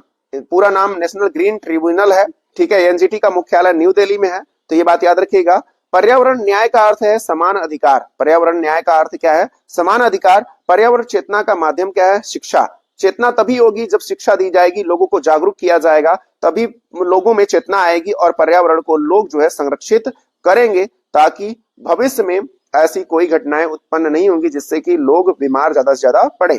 पर्यावरण मित्र आदत क्या है, पुनः उपयोग करना, पुनः उपयोग करना ये मित्र आदत है, यानी उसे रीयूज करना, क्या करना, रीयूज करना है। इसीलिए 3R का सिद्धांत दिया गया था, रिड्यूस, रीयूज, रिसाइकल। ठीक है, जिसमें रिसाइकल का अर्थ है पुनर्चक्रण, यानी उसको जो है पुनः दोबारा उपयोग में लेना, पुनः दोबारा उपयोग में लेना किसी दूसरे रूप में, किसी दूसरे रूप में। ठीक है ना, याद रखिएगा। पर्यावरण संरक्षण में छात्र की भूमिका क्या होती है, जागरूकता फैलाना छात्र की भूमिका होती है। ठीक है, पर्यावरणीय संतुलन का आधार क्या है, जैव विविधता। पर्यावरणीय संतुलन का आधार क्या है, जैव विविधता जो है पर्यावरणीय संतुलन का आधार है। प्रकृति संरक्षण दिवस कब मनाया था, 28 जुलाई को प्रकृति संरक्षण दिवस के रूप में मनाया जाता है। और जबकि पर्यावरण संरक्षण सप्ताह 1 से 7 जून के बीच मनाया जाता है, पर्यावरण संरक्षण सप्ताह। पर्यावरणीय स्थिरता का अर्थ क्या है, दीर्घकालीन संतुलन। पर्यावरण बचाओ जो आंदोलन का उद्देश्य था वो क्या था, संरक्षण, पर्यावरण का संरक्षण करना इसका आंदोलन का मेन उद्देश्य था। स्वस्थ जीवन का आधार क्या है, स्वच्छ पर्यावरण। अगर स्वच्छ पर्यावरण नहीं हुआ तो स्वच्छ जीवन का आधारशिला भी डगमगा जाएगा, ये बात याद रखिएगा आप सभी लोग। पर्यावरण कितना महत्वपूर्ण है इस बात से आप समझ सकते हैं कि इसका रोल क्या है पर्यावरण में। पारिस्थितिकी तंत्र में सबसे अधिक ऊर्जा किस स्तर पर होती है, तो उत्पादक स्तर पर सबसे अधिक होती है। और 10% ट्रांसफर नियम जो ऊर्जा दिया है लिंडमैन ने दिया है। ट्रॉफिक स्तर क्या है, तो खाद्य स्तर को ट्रॉफिक स्तर कहा जाता है। घास भूमि पारिस्थितिकी तंत्र का प्रमुख उपभोक्ता जो है वो कौन है, हिरण है। प्रमुख उपभोक्ता कौन है, हिरण है घास भूमि का। ठीक है ना, ये बात याद रखना है। अपघटक का कार्य क्या है, पोषक तत्वों को लौटाना, पोषक तत्वों को लौटाना। मतलब अगर धरती से पोषक तत्व खत्म हो गए तो अपघटन करने वाले जीवों का ये कार्य होता है कि पोषक तत्व को उसमें पुनः लौटाना, यानी जैव जो है उसमें आप बोल सकते हो कि उसमें ह्यूमस की उपलब्धता को शामिल करना, ये किसका कार्य है, अपघटक का कार्य है। जैव भू रासायनिक चक्र का उदाहरण क्या है, कार्बन चक्र जैव भू रासायनिक चक्र का उदाहरण है। फास्फोरस चक्र गैसीय चरण नहीं है, फास्फोरस चक्र की विशेषता क्या है, ये गैसीय चरण नहीं है, ये बात याद रखिएगा। सल्फर चक्र का संबंध किससे है, तो मिट्टी और वायुमंडल से संबंधित है। सल्फर चक्र का संबंध किससे है, मिट्टी और वायुमंडल से। पर्यावरणीय पिरामिड कितने प्रकार के होते हैं, तो 3 प्रकार के होते हैं। और जान लीजिए आप 3 प्रकार के जानते ही आप लोग, संख्या पिरामिड, जैवभार पिरामिड व ऊर्जा पिरामिड, ये 3 प्रकार के होते हैं। संख्या पिरामिड कैसा होता है, तो सीधा या उल्टा दोनों हो सकता है, सीधा या उल्टा दोनों हो सकता है, मैंने आपको ये बता दिया है। ठीक है ना, और याद रखिएगा संख्या पिरामिड अगर पूछा गया है प्लैंकटन से समुद्र में तो वो निश्चित तौर पे सीधा ही रहेगा। ठीक है ना, ये बात याद रखिएगा। और सीधा या उल्टा दोनों होता है, ये भी बात आपको याद रखना है। ठीक है ना, पीछे मैंने समझाया हुआ है, आप ध्यान से एक बार फिर से देख लीजिएगा। जैव आवर्धन क्या है, विषैले पदार्थों की वृद्धि करना ही जैव आवर्धन है। क्या है, जैव आवर्धन। जैव आवर्धन सर्वाधिक कहां होता है, तो उच्च ट्रॉफिक स्तर पर होता है जैव आवर्धन सर्वाधिक। डीडीटी का प्रभाव किस पर पड़ता है, तो पक्षियों के अंडों पर डीडीटी का प्रभाव सर्वाधिक पड़ता है। तो ये बात ध्यान रखना है कि डीडीटी का प्रभाव सबसे ज्यादा कहां पड़ता है, तो पक्षियों के अंडों पर। पर्यावरणीय तनाव का अर्थ क्या है, प्रतिकूल स्थिति। पर्यावरणीय तनाव का अर्थ क्या है, प्रतिकूल, अनुकूल नहीं, प्रतिकूल स्थिति को पर्यावरणीय तनाव की स्थिति को कहा जाता है। लाइकेन किसका सूचक है, वायु प्रदूषण का सूचक है। लाइकेन किसका सूचक है, वायु प्रदूषण का सूचक है। संकेतक प्रजाति का उदाहरण क्या है, लाइकेन, इसीलिए कहा गया है पर्यावरण को वायु प्रदूषण का सूचक है। जैव संकेतक प्रदूषण मापन है। पर्यावरणीय कारकों के प्रकार जैविक और अजैविक हैं। सीमित कारक सिद्धांत किसने दिया, लिबिग ने दिया। लिबिग ने दिया सीमित कारक सिद्धांत। न्यूनतम नियम किससे संबंधित है? पोषक तत्वों से न्यूनतम नियम संबंधित है। तो ये बात याद रखिएगा, पोषक तत्व किससे संबंधित है? तो न्यूनतम नियम से संबंधित है, ये बात ध्यान रखिएगा। आगे बढ़ते हैं हम लोग।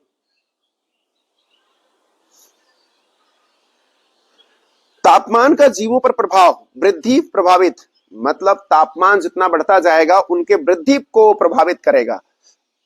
स्थल चर जीवों के लिए प्रमुख कारक क्या है? ताप। स्थल चर जीवों के लिए प्रमुख कारक क्या है? ताप है। और जलीय जीवों के लिए प्रमुख कारक क्या है? घुलनशील ऑक्सीजन। घुलित ऑक्सीजन प्रमुख कारक है, याद रखिएगा। स्थल के लिए ताप है और जल के लिए घुलित ऑक्सीजन है। पर्यावरणीय अनुकूलन क्या है? परिस्थितियों के अनुसार ढलना। शीत निद्रा किसे कहते हैं? तो हाइबरनेशन को शीत निद्रा कहते हैं। हाइबरनेशन को क्या कहते हैं? शीत निद्रा कहते हैं। तो ये भी बात आपको याद रखना है।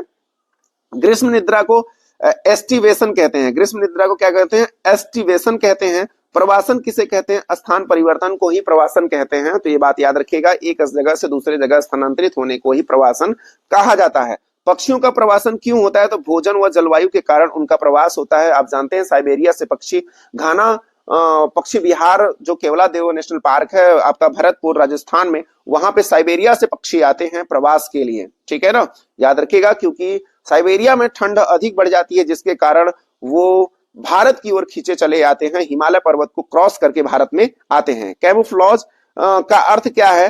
तो छद्मावरण जो है वो कैमोफ्लेज का अर्थ है। कैमोफ्लेज का लाभ क्या होता है? शत्रु से बचाव इसका प्रमुख लाभ होता है। तो ये बात आपको ध्यान रखनी है। आगे आ जाइए, बात करते हैं जनसंख्या घनत्व। प्रति क्षेत्र जनसंख्या का जनसंख्या घनत्व कहते हैं। जन्म दर किसे कहते हैं? जन्मों की संख्या को जन्म दर कहते हैं। मृत्यु दर किसे कहते हैं? तो मृत्यु की संख्या को मृत्यु दर कहते हैं। क्या कहते हैं? मृत्यु दर कहते हैं। जनसंख्या वृद्धि के प्रकार की बात करेंगे तो घातीय व लॉजिस्टिक, जनसंख्या वृद्धि के प्रकार में घातीय व लॉजिस्टिक जनसंख्या वृद्धि के प्रकार है। लॉजिस्टिक वृद्धि का मतलब होता है वक्र कैसा होगा? यस आकार का जब वक्र बनता है तो वो लॉजिस्टिक होता है। कैसा होता है? लॉजिस्टिक। वहन क्षमता का चिन्ह क्या होता है? के। जैसे जंगल, झील या पृथ्वी, किसी विशेष प्रजाति मनुष्य सहित जो संरक्षण होता है उनकी क्षमता का, तो वो कहलाता है आपका वहन क्षमता का चिन्ह, ठीक है ना। पर्यावरणीय प्रतिरोध क्या है? वृद्धि रोकने वाले कारक को प्रतिरोध कहा जाता है। वृद्धि रोकने वाले कारक को क्या कहा जाता है? प्रतिरोध। जनसंख्या विस्फोट का प्रभाव संसाधन दबाव को बढ़ाता है। संसाधन दबाव आप जानते हैं हमारे यहाँ इंडिया में ट्रेनों में कितने लोग भर भर के जाते हैं, सीट छोड़िए, आप पैदल भी आप डिब्बे में जो है उसके ट्रेवल नहीं कर सकते, उसकी बोगी में आप ट्रेवल नहीं कर सकते हैं, ये आप सभी जानते हैं अच्छे से। मानव जनसंख्या नियंत्रण उपाय क्या है? परिवार नियोजन ही मानव जनसंख्या नियंत्रण का प्रमुख उपाय है। पर्यावरण पर शहरीकरण का प्रभाव जो है वो क्या बढ़ा है? प्रदूषण बढ़ता है। क्या बढ़ता है? प्रदूषण। वो प्रदूषण दोनों तीनों प्रकार का हो सकता है, ध्वनि प्रदूषण, ठीक है, जल प्रदूषण, मृदा प्रदूषण, सब हो सकता है, चारों। आइए, औद्योगिकरण से प्रमुख प्रदूषण क्या होता है? वायु प्रदूषण होता है प्रमुख रूप से, और इससे जल प्रदूषण भी होता है, लेकिन प्रमुख रूप से पूछे तो वायु। भारी धातु प्रदूषक का उदाहरण क्या है? पारा। भारी धातु प्रदूषक का उदाहरण क्या है? पारा है। मिनी मेटा रोग किससे होता है? पारे से होता है। कैडमियम से होने वाला जो रोग है इटाई इटाई रोग है। सीसा प्रदूषण से, सीसा प्रदूषण का स्रोत क्या है? पेट्रोल। सीसा यानी लेड, लेड प्रदूषण का स्रोत क्या है? पेट्रोल से लेड प्रदूषण होता है। भोपाल त्रासदी 2-3 दिसंबर मिथाइल आइसोसाइनाइड के रिसाव के कारण हुआ था। औद्योगिक दुर्घटना का प्रभाव था। औद्योगिक दुर्घटना क्या है? जन स्वास्थ्य को हानिकरण पहुंचाने के लिए, या औद्योगिक दुर्घटना का ऐसा है कि जन स्वास्थ्य को प्रभावित करने वाले कारक को ही औद्योगिक दुर्घटना का प्रभाव कहा जाता है। पर्यावरणीय आपदा का उदाहरण की बात करेंगे, तेल रिसाव पर्यावरणीय आपदा का प्रमुख उदाहरण है, ये बात याद रखिएगा।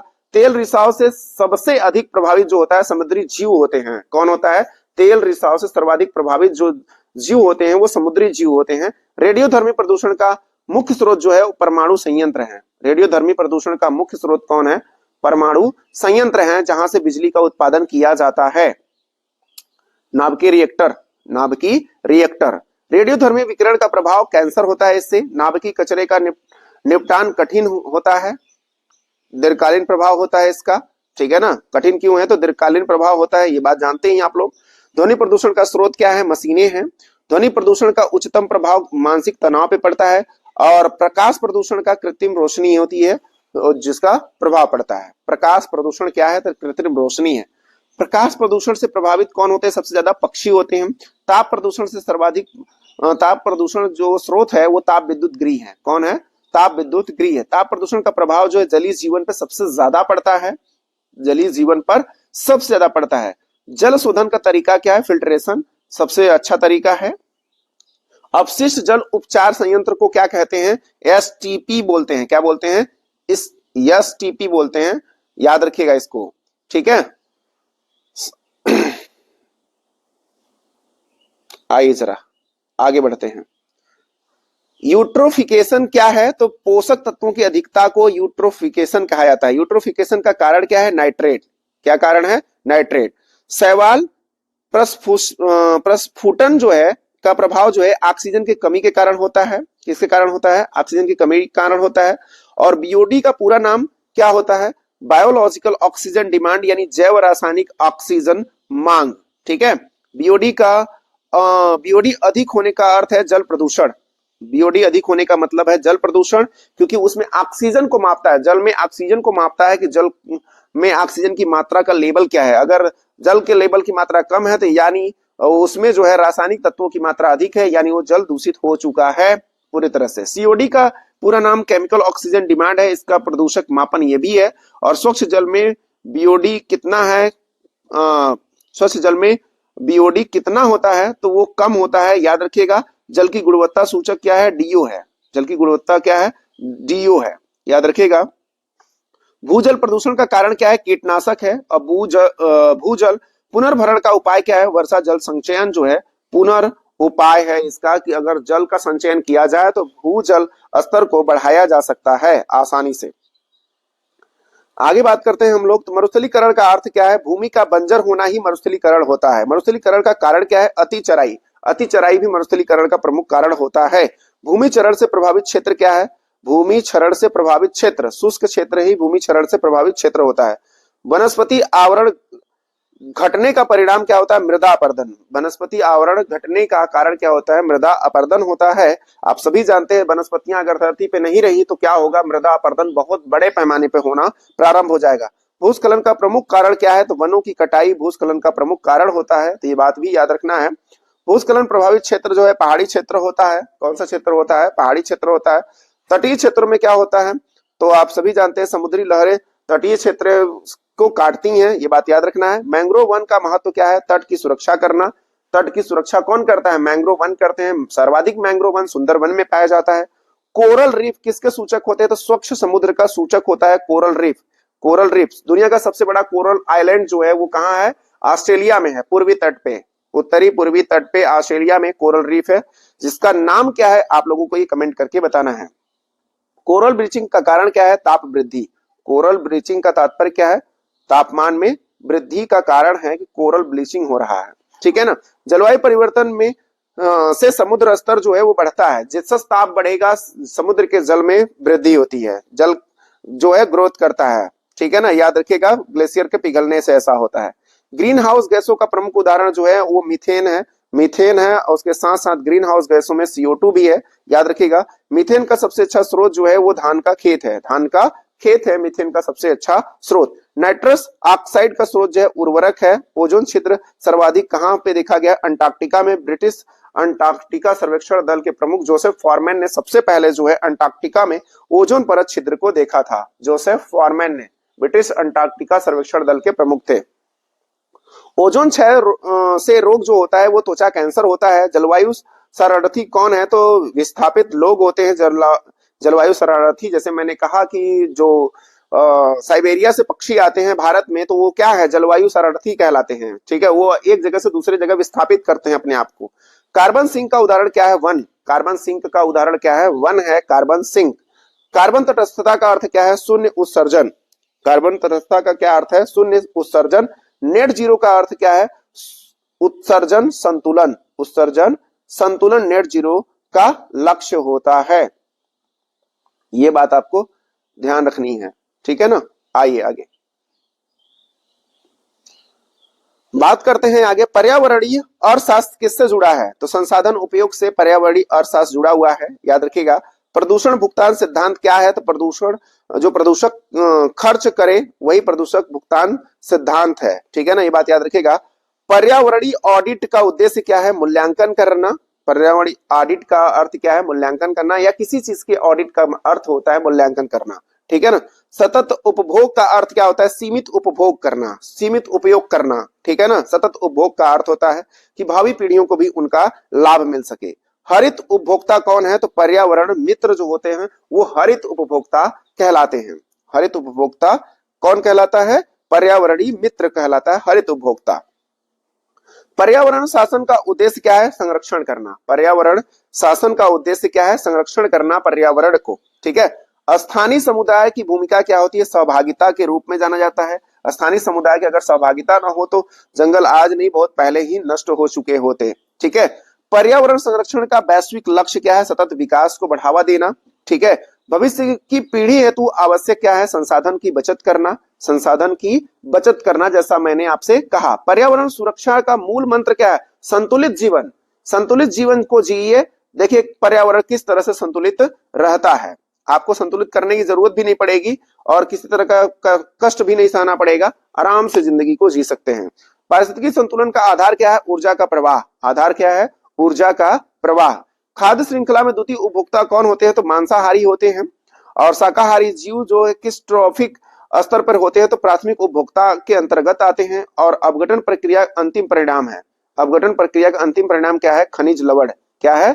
खनिज लवण। जैविक पदार्थों का अपघटन कौन करता है? सूक्ष्मजीव करते हैं। जैविक पदार्थों का अपघटन जो है कौन करता है? सूक्ष्मजीव करते हैं। तो ये बात याद रखिएगा कि जैविक पदार्थ मतलब किसी भी जीव जंतु के बॉडी, ठीक है ना, उनका अपघटन जो है कौन करता है? सूक्ष्मजीव करते हैं। पारिस्थितिकी उत्तराधिकार की अंतिम अवस्था क्या है? चरम अवस्था, क्लाइमैक्स होती है। क्या होती है? क्लाइमैक्स होती है। घास भूमि का चरम समुदाय क्या होता है? घास होता है। वन का चरम समुदाय वृक्ष होता है। प्राकृतिक चयन किससे संबंधित है? अनुकूलन से संबंधित है। अनुकूलन का मुख्य उद्देश्य क्या है? अस्तित्व को बचाए रखना अनुकूलन का मुख्य उद्देश्य होता है। आगे बात करते हैं हम लोग, ध्यान से देखिएगा आप लोग। जैविकता का सबसे बड़ा भंडार जो है उष्णकटिबंधीय वन कहलाता है। जैविकता का सबसे बड़ा भंडार कौन कहलाता है? उष्णकटिबंधीय वन कहलाता है। ठीक है ना। समुद्री जैव विविधता संबंधी कहाँ है? प्रवाल भित्तियां हैं। याद रखिए सर्वाधिक जो जैव विविधता समुद्र में पाया जाता है वो प्रवाल भित्तियों में पाया जाता है। कहाँ पाया जाता है? क्योंकि उनकी सुरक्षा वहां सबसे उत्तम ढंग से हो पाती है, क्योंकि वहां जो है मूंगे की चट्टानें होती हैं जिसमें उनकी सुरक्षा आसानी से बाहरी जीवों से, मतलब बड़े बड़े जीवों से उनकी सुरक्षा आसानी से हो पाती है, क्योंकि अंदर कोई प्रवेश नहीं कर पाता है। जैव विविधता संरक्षण के प्रकार की बात करेंगे तो इन सीटू, एक्स सीटू है। इन सीटू और एक्स सीटू। इन सीटू संरक्षण का उदाहरण का मतलब है जीवों को उनके आवास में संरक्षित करना इन सीटू कहलाता है। और जो आपका एक्स सीटू है, जीवों को जो है उनके ही आवास से बाहर निकाल के चिड़ियाघरों में या किसी अन्य जगह पे अभयारण्यों में शिफ्ट किया जाता है ताकि उनकी सुरक्षा की जा सके। बीज बैंक किस प्रकार का संरक्षण केंद्र है? तो एक्स सीटू है। बीज बैंक किस प्रकार का है? एक्स सीटू है। वन्यजीव अभयारण्य संरक्षण का उद्देश्य है। वन्यजीव अभयारण्य का उद्देश्य क्या है? संरक्षण करना। भारत का सबसे बड़ा जो अभयारण्य है वो कच्छ का रण है। कच्छ के रण में ही जंगली गधे पाए जाते हैं। दोस्तों याद रखिएगा, जंगली गधे कहाँ पाए जाते हैं? कच्छ के रण में पाए जाते हैं। और गुजरात गिर में ही भारत में सबसे अधिक शेर पाए जाते हैं। गुजरात गिर में बब्बर शेर पाए जाते हैं, ये बात भी आपको याद रखना है। बायोस्फीयर रिजर्व का मुख्य उद्देश्य होता है संरक्षण व विकास करना। बायोस्फीयर रिजर्व का मुख्य उद्देश्य क्या होता है? संरक्षण व विकास करना। यूनेस्को किससे संबंधित है? तो बायोस्फीयर रिजर्व से संबंधित है यूनेस्को। ये बात याद रखिएगा, यूनेस्को किससे संबंधित है? तो बायोस्फीयर रिजर्व से संबंधित है। तो ये बात आप अपने दिमाग में सेव रखिएगा। इन सीटू और एक्स सीटू हमने आपको समझाया है, तो उसी से संबंधित यहाँ कुछ इंपॉर्टेंट क्वेश्चन है, समझिए जरा। इन सीटू संरक्षण यानी इन सीटू कन्वर्सेशन जो है, कन्वर्वेशन, ठीक है, क्या होता है? जीवों को उनके प्राकृतिक आवास वातावरण में सुरक्षित रखना ही इन सीटू कहलाता है। प्राकृतिक रूप से विकसित होने देना यह कहलाता है। उदाहरण राष्ट्रीय उद्यान होता है, वन्यजीव अभयारण्य होते हैं, ठीक है ना, जैव मंडल रिजर्व होते हैं, पवित्र उपवन होते हैं, ये सभी इन सीटू के अंतर्गत आते हैं, जबकि एक्स सीटू के अंतर्गत ये कोई जब कोई प्रजाति अपने प्राकृतिक आवास में खतरे में होती है तो उसे बाहर निकालकर किसी विशेष सुविधा में रखा जाता है, तो उसे एक्स सीटू कहते हैं। जैसे चिड़ियाघर हो गया, वनस्पति उद्यान हो गया, बीज बैंक हो गया, जीन बैंक हो गया, डीएनए बैंक हो गया, पराग बैंक हो गया, ये सभी एक्स सीटू के अंतर्गत आते हैं, यानी एक्स सीटू संरक्षण के अंतर्गत आते हैं। तो इन सीटू और एक्स सीटू आप उम्मीद करता हूं समझ में आपको ये बात आ गई होगी। ठीक है, इधर देख लीजिए, राष्ट्रीय उद्यान, वन्यजीव अभयारण्य, जैवमंडल और पवित्र उपवन, ठीक है ना, ये सभी आते हैं इन सीटू में। किसमें आते हैं? इन सीटू के अंतर्गत आते हैं। ठीक है ना। आइए जरा, वनों को पृथ्वी का फेफड़ा क्यों कहते हैं? क्योंकि ऑक्सीजन उत्पादन करने का काम वन ही करते हैं। वनों से प्राप्त होने वाला अप्रत्यक्ष लाभ जो है वो क्या है? वो जल संरक्षण है। अप्रत्यक्ष लाभ जल संरक्षण है। सामुदायिक वानिकी का उद्देश्य क्या है? स्थानीय लाभ पहुंचाना। संयुक्त वन प्रबंधन में भागीदार स्थानीय लोग ही होते हैं, आप सभी जानते हैं। वनाग्नि का मुख्य उद्देश्य क्या है? मानव की लापरवाही ही वनाग्नि मुख्य उद्देश्य, जंगलों में लगने वाली आग, जिससे जैव विविधता क्या हो जाती है? नष्ट हो जाती है। चारागाह भूमि के क्षरण क्यों होता है? तो अति चराई से चारागाह भूमि का नष्ट हो जाना संभव हो पाता है। अति चराई का परिणाम क्या है? मरुस्थलीकरण। अति चराई जब करेंगे तो मरुस्थलीकरण में वो भूमि कन्वर्ट हो जाती है। ठीक है। वन कटाई से जल चक्र पर प्रभाव पड़ता है, जो असंतुलित हो जाता है। जल चक्र पर इस प्रकार प्रभाव पड़ता है कि जल चक्र पूरी तरह से असंतुलित हो जाता है। वन संरक्षण अधिनियम 1980 में बना था, ये बात तो आप लोग देख ही चुके हो। आ जाओ आगे बढ़ते हैं। नेक्स्ट है, जल संसाधन का प्रमुख उपयोग जो है कृषि में होता है। जल संसाधन का प्रमुख उपयोग कहां होता है? कृषि में होता है। भारत में जल संकट का कारण क्या है? जनसंख्या वृद्धि। जल संरक्षण का प्राकृतिक तरीका क्या है? वनों को लगाना, ठीक है, और जो वर्षा का जल है उसको संरक्षित करना, ये सब प्रमुख कारण है। बांधों का पर्यावरणीय प्रभाव क्या है? विस्थापन। बांधों का पर्यावरणीय प्रभाव क्या है? विस्थापन जो है पर्यावरणीय प्रभाव है। ठीक है। बहुउद्देशीय नदी घाटी परियोजनाओं से लाभ क्या होता है? सिंचाई ऊंचाई में लोगों को, कृषकों को मदद मिल जाती है बहुउद्देशीय परियोजनाओं से। उनमें बहुत सारे बेनिफिट्स होते हैं, इसीलिए इनका नाम बहुउद्देशीय परियोजना होता है। जैसे पर्यावरण को संतुलन बनाने के लिए, पर्यटन को बढ़ावा देने के लिए, सिंचाई के लिए, बिजली उत्पादन के लिए, इन सब चीजों के लिए ये सब काम किया जाता है। मत्स्य पालन के लिए भी। नदी प्रदूषण का मुख्य कारण क्या है? सीवेज। जो नदी प्रदूषण होता है, शहरों के आने वाले सीवेज होते हैं उनसे नदियां सबसे ज्यादा दूषित होती हैं। ठीक है। आप कमेंट करके बताएंगे गंगा नदी कहां से दुष्प्रभावित होना प्रारंभ होती है और कहां के बीच सबसे ज्यादा प्रभावित होती है। ठीक है। गंगा कार्य योजना का उद्देश्य क्या है? स्वच्छता। वेटलैंड का उदाहरण क्या है? दलदल जो भूमियां हैं उनको संरक्षित करना। वेटलैंड का महत्व क्या है? जल शोधन को बनाए रखना। और रामसर सम्मेलन किससे संबंधित हो? आर्द्र भूमियों से संबंधित है, आप सभी जानते ही हैं। आइए जरा आगे डिस्कस करते हैं। रामसर दिवस कब मनाया जाता है? 2 फरवरी को 1971 से मनाए जाने का प्रावधान किया गया था, लेकिन 75 से लागू हुआ। भारत में रामसर स्थल संख्या बढ़ाने का कारण क्या है? संरक्षण। क्या है कारण? संरक्षण है। समुद्री प्रदूषण का मुख्य स्रोत क्या है? तेल है। समुद्री प्रदूषण में तेल जो रिसाव होता है वो सबसे बड़ा कारण है। समुद्री प्रदूषण से प्रभावित जो उद्योग है वो मत्स्य पालन है। मत्स्य पालन उद्योग को काफी प्रभाव पहुंचा है, इससे कि मत्स्य जो होते हैं उनको काफी ज्यादा उससे वो रोगी हो जाते हैं और वो मर जाते हैं। प्लास्टिक कचरे का मुख्य खतरा जो जलीय जीवन पर है। प्लास्टिक कचरे का मुख्य खतरा जो है वो किस पर है? जलीय जीवन पर है। माइक्रोप्लास्टिक क्या है? तो सूक्ष्म प्लास्टिक कण को कहा जाता है माइक्रोप्लास्टिक कहा जाता है। माइक्रोप्लास्टिक का प्रभाव क्या है? खाद्य श्रृंखला को प्रभावित करता है माइक्रोप्लास्टिक। एकल उपयोग प्लास्टिक क्या है? तो एक बार उपयोग में लाए गए प्लास्टिक को एकल उपयोग प्लास्टिक कहा जाता है। प्लास्टिक प्रतिबंध का उद्देश्य क्या है? प्रदूषण को नियंत्रण करना। ठोस अपशिष्ट प्रबंधन का आधार क्या है? पृथक्करण उसका आधार है। तो ये बात भी ध्यान रखनी है आपको। आइए जरा आगे बात करते हैं हम लोग। घर में कचरे का पृथक्करण कितने प्रकार से होता है? तो गीला व सूखा, 2 प्रकार का। गीले कचरे से क्या बनता है? तो खाद बन जाता है। सूखे कचरे से जो है पुनर्चक्रण किया जाता है। ई कचरे में पाए जाने वाले तत्व जो है भारी धातु होते हैं। ई कचरा प्रबंधन क्यों आवश्यक है? तो स्वास्थ्य एवं सुरक्षा के लिए ई कचरा प्रबंधन का अत्यंत ही आवश्यक है। खतरनाक कचरे का उदाहरण क्या है? रसायन। औद्योगिक कचरे का उपचार क्या है? पुनर्प्रक्रिया। ठीक है, पुनर्प्रक्रिया। स्वच्छ भारत मिशन का उद्देश्य क्या है? स्वच्छता, भारत को स्वच्छ बनाना। स्वच्छता से पर्यावरण पर प्रभाव, प्रदूषण में कमी आएगी। ठीक है। पर्यावरणीय स्वच्छता का आधार क्या है? जागरूकता। अगर लोगों को जागरूक नहीं किया गया है तो पर्यावरण को स्वच्छ नहीं बनाया जा सकता। ठीक है ना, ये बात ध्यान रखिएगा आप सभी लोग। जैव विविधता, राष्ट्रीय उद्यानों में अनुवांशिक विविधता का रख रखाव किया जाना इन सीटू कहलाता है। ठीक है। ट्रैफिक मिशन यह सुनिश्चित करता है कि वन्य पादपों और जंतुओं के व्यापार से खतरा न हो, प्रकृति को संरक्षित करें। ट्रैफिक की स्थापना 1976 में की गई थी और यह रणनीतिक गठबंधन है WWF और IUCN का। ट्रैफिक जो है क्या है, IUCN और WWF का के द्वारा मिलकर स्थापना किया गया था 1976 में। ठीक है ना। जैव विविधता को इस प्रकार परिभाषित किया जाता है कि इसी पर्यावरण में विभिन्न प्रजातियों को श्रेणीबद्ध किया जाना।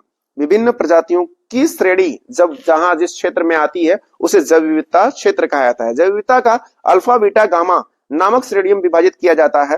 याद रखिए, अल्फा बीटा गामा जैव विविधता को विभाजित करता है। ये जैव विविधता के विभाजन का ये एक तरह से श्रेणी है। क्या है? अल्फा बीटा गामा, 3 श्रेणियां। विभाजन वर्ष 1972 में विटेकर के द्वारा किया गया। जैव विविधता का अर्थ क्या है? एक निर्धारित क्षेत्र में विभिन्न प्रकार के पादप एवं जंतुओं का विकास या उनका अस्तित्व किस प्रकार का है, उसी के अनुसार उसे जैव विविधता क्षेत्र घोषित किया जाता है। जैव विविधता, ठीक है दोस्तों, ये हम लोग देख चुके हैं। आगे देखते हैं हम लोग। देखिए, सर्वाधिक जैव तथा जाति जो है विषुवत रेखीय क्षेत्रों में आता है, क्योंकि विषुवत रेखीय क्षेत्र में विषुवतीय वर्षा वन पाया जाता है। क्या पाया जाता है? विषुवतीय वर्षा वन, जिसे उष्णकटिबंधीय वर्षा वन कहा जाता है। इसे इंग्लिश में ट्रॉपिकल रेन फॉरेस्ट कहा जाता है। ट्रॉपिकल रेन फॉरेस्ट कहा जाता है। विश्व हाथ धुलाई दिवस 15 अक्टूबर को मनाया जाता है। अंतर्राष्ट्रीय टाइगर दिवस 29 जुलाई को मनाया जाता है। दुनिया में सबसे ऊंची प्रतिमा स्टैचू ऑफ यूनिटी की 182 मीटर है, जो सरदार पटेल जी की है। नर्मदा नदी के तट पर बनाया गया है। ठीक है ना, सरदार सरोवर बांध के निकट, जो साधु आइलैंड पर स्थित है, जो गुजरात राज्य में। पृथ्वी का फेफड़ा कहा जाता है। उष्णकटिबंधीय वर्षा वनों को फेफड़ा कहा जाता है, या अगर ऑप्शन में ये नहीं है तो अमेज़न को कहा जा सकता है। बर्फ जीवों के लिए राष्ट्रीय पार्क क्या है? पीन घाटी हिमाचल प्रदेश में है। बर्फ जीवों के लिए राष्ट्रीय उद्यान, राष्ट्रीय पार्क पीन घाटी हिमाचल प्रदेश में है। घड़ियालों का सर्वाधिक संख्या भीतरकनिका उड़ीसा में है। साइबेरियन सारस का प्रजनन जो है केवलादेव राष्ट्रीय उद्यान हम लोग देख ही चुके हैं। मरीन राष्ट्रीय उद्यान जो है आपका अंडमान निकोबार में है। और कौन सा राष्ट्रीय उद्यान अपना जल प्राप्त करता है खुद का? तो कार्बेट है। जैव विविधता संरक्षण वाला संगठन IUCN है। रेड डाटा बुक प्रकाशित करता है IUCN। ठीक है, कौन करता है? IUCN, IUCN। ठीक है ना। आगे आइए। भूमंडलीय उष्मीकरण यानी ग्लोबल वार्मिंग का प्रभाव किस किस पर होगा? तो जलवायु पर होगा, तापमान की वृद्धि पर, ध्रुवीय बर्फ पर होगा। इन सब पे इसका प्रभाव देखने को मिलेगा। ओजोन परत सुरक्षा करती है पराबैंगनी किरणों से हमारी। ओजोन परत में छिद्र के लिए उत्तरदायी जो है क्लोरोफ्लोरोकार्बन है। भूमंडलीय ताप वृद्धि को क्या कहा जाता है? ग्लोबल वार्मिंग कहा जाता है। ग्रीन हाउस प्रभाव संबंधित है तापीय प्रदूषण से। किससे संबंधित है? तापीय प्रदूषण से संबंधित है। तो ये भी बात आपको ध्यान रखनी है। एक इंपॉर्टेंट क्वेश्चन यहां से भी बन जाता है।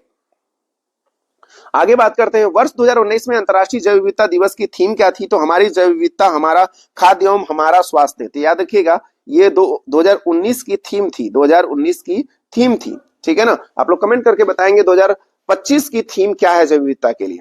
ठीक है। सुक्रोज, माल्टोज, लैक्टोज प्रकार के कार्बोहाइड्रेट के उदाहरण है, जिसे बोला जाता है एलिगोसैकेराइड्स बोला जाता है। क्या बोला जाता है? ओलिगोसैकेराइड। ठीक है ना। वसा का जल अपघटन, ठीक है, किस एंजाइम के द्वारा छोटी आंत में होता है? तो लाइपेज एंजाइम के द्वारा होता है। तो ये बात याद रखना है।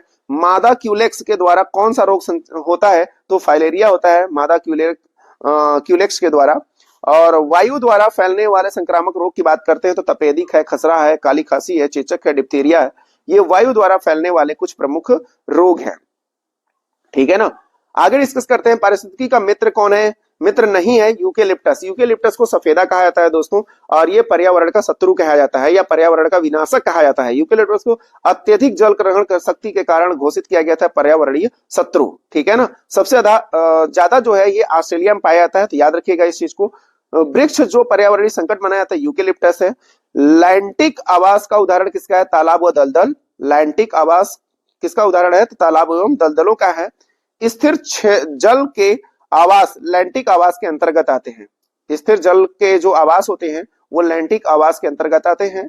इनके उदाहरण जो है आर्द्र भूमियां, तालाब, झील, जलाशय, ये सभी आते हैं लैंटिक आवास के अंतर्गत। बहते जल के आवास को लोटिक आवास कहा जाता है। बहते जल को लोटिक और स्थिर जल को लैंटिक आवास कहा जाता है। जैसे नदियां। दो विभिन्न समुदायों के बीच संक्रांति को क्या कहलाता है? इकोटोन कहलाता है। दो विभिन्न समुदायों के बीच जो संक्रांति क्षेत्र होता है उसे इकोटोन कहा जाता है। क्या कहा जाता है? इकोटोन कहा जाता है।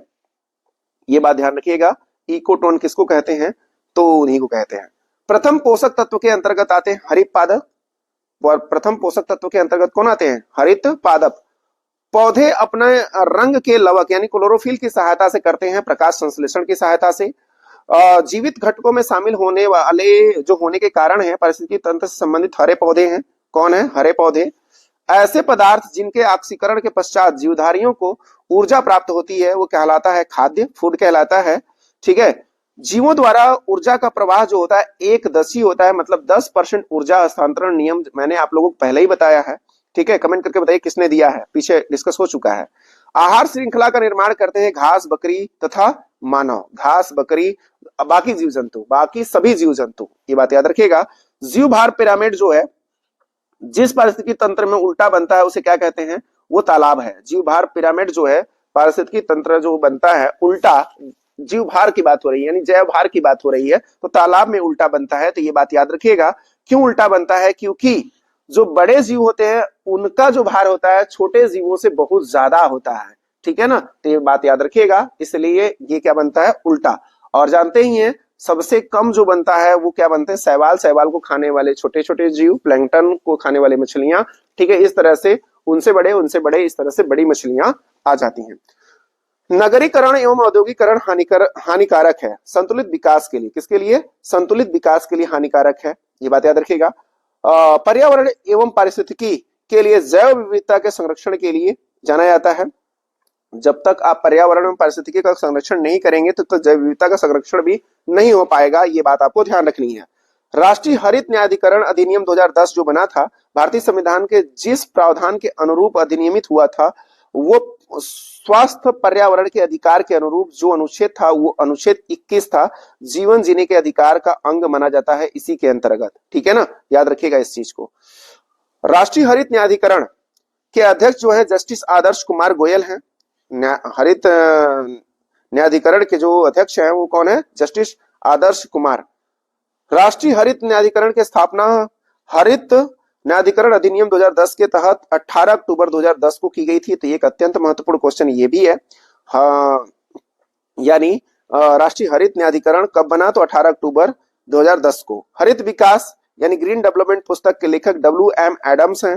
आमतौर पर समाचारों में आने वाले रियो 20 शिखर सम्मेलन जो है धारणीय विकास के लिए सस्टेनेबल डेवलपमेंट गोल्स जो रखा गया था संयुक्त राष्ट्र सम्मेलन में ही निश्चित किया गया था। आइए जरा आगे बात करते हैं हम लोग।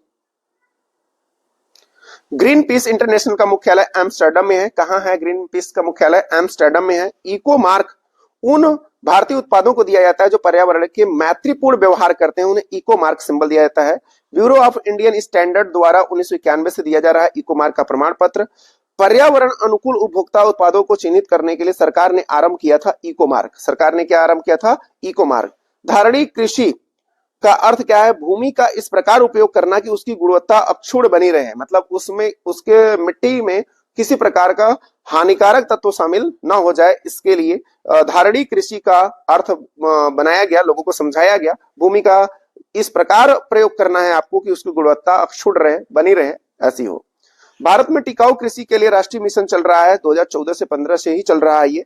भारत में हरित गृह कृषि जो है वो प्रारंभ करने वाला राज्य जो है वो कौन है? पंजाब राज्य है।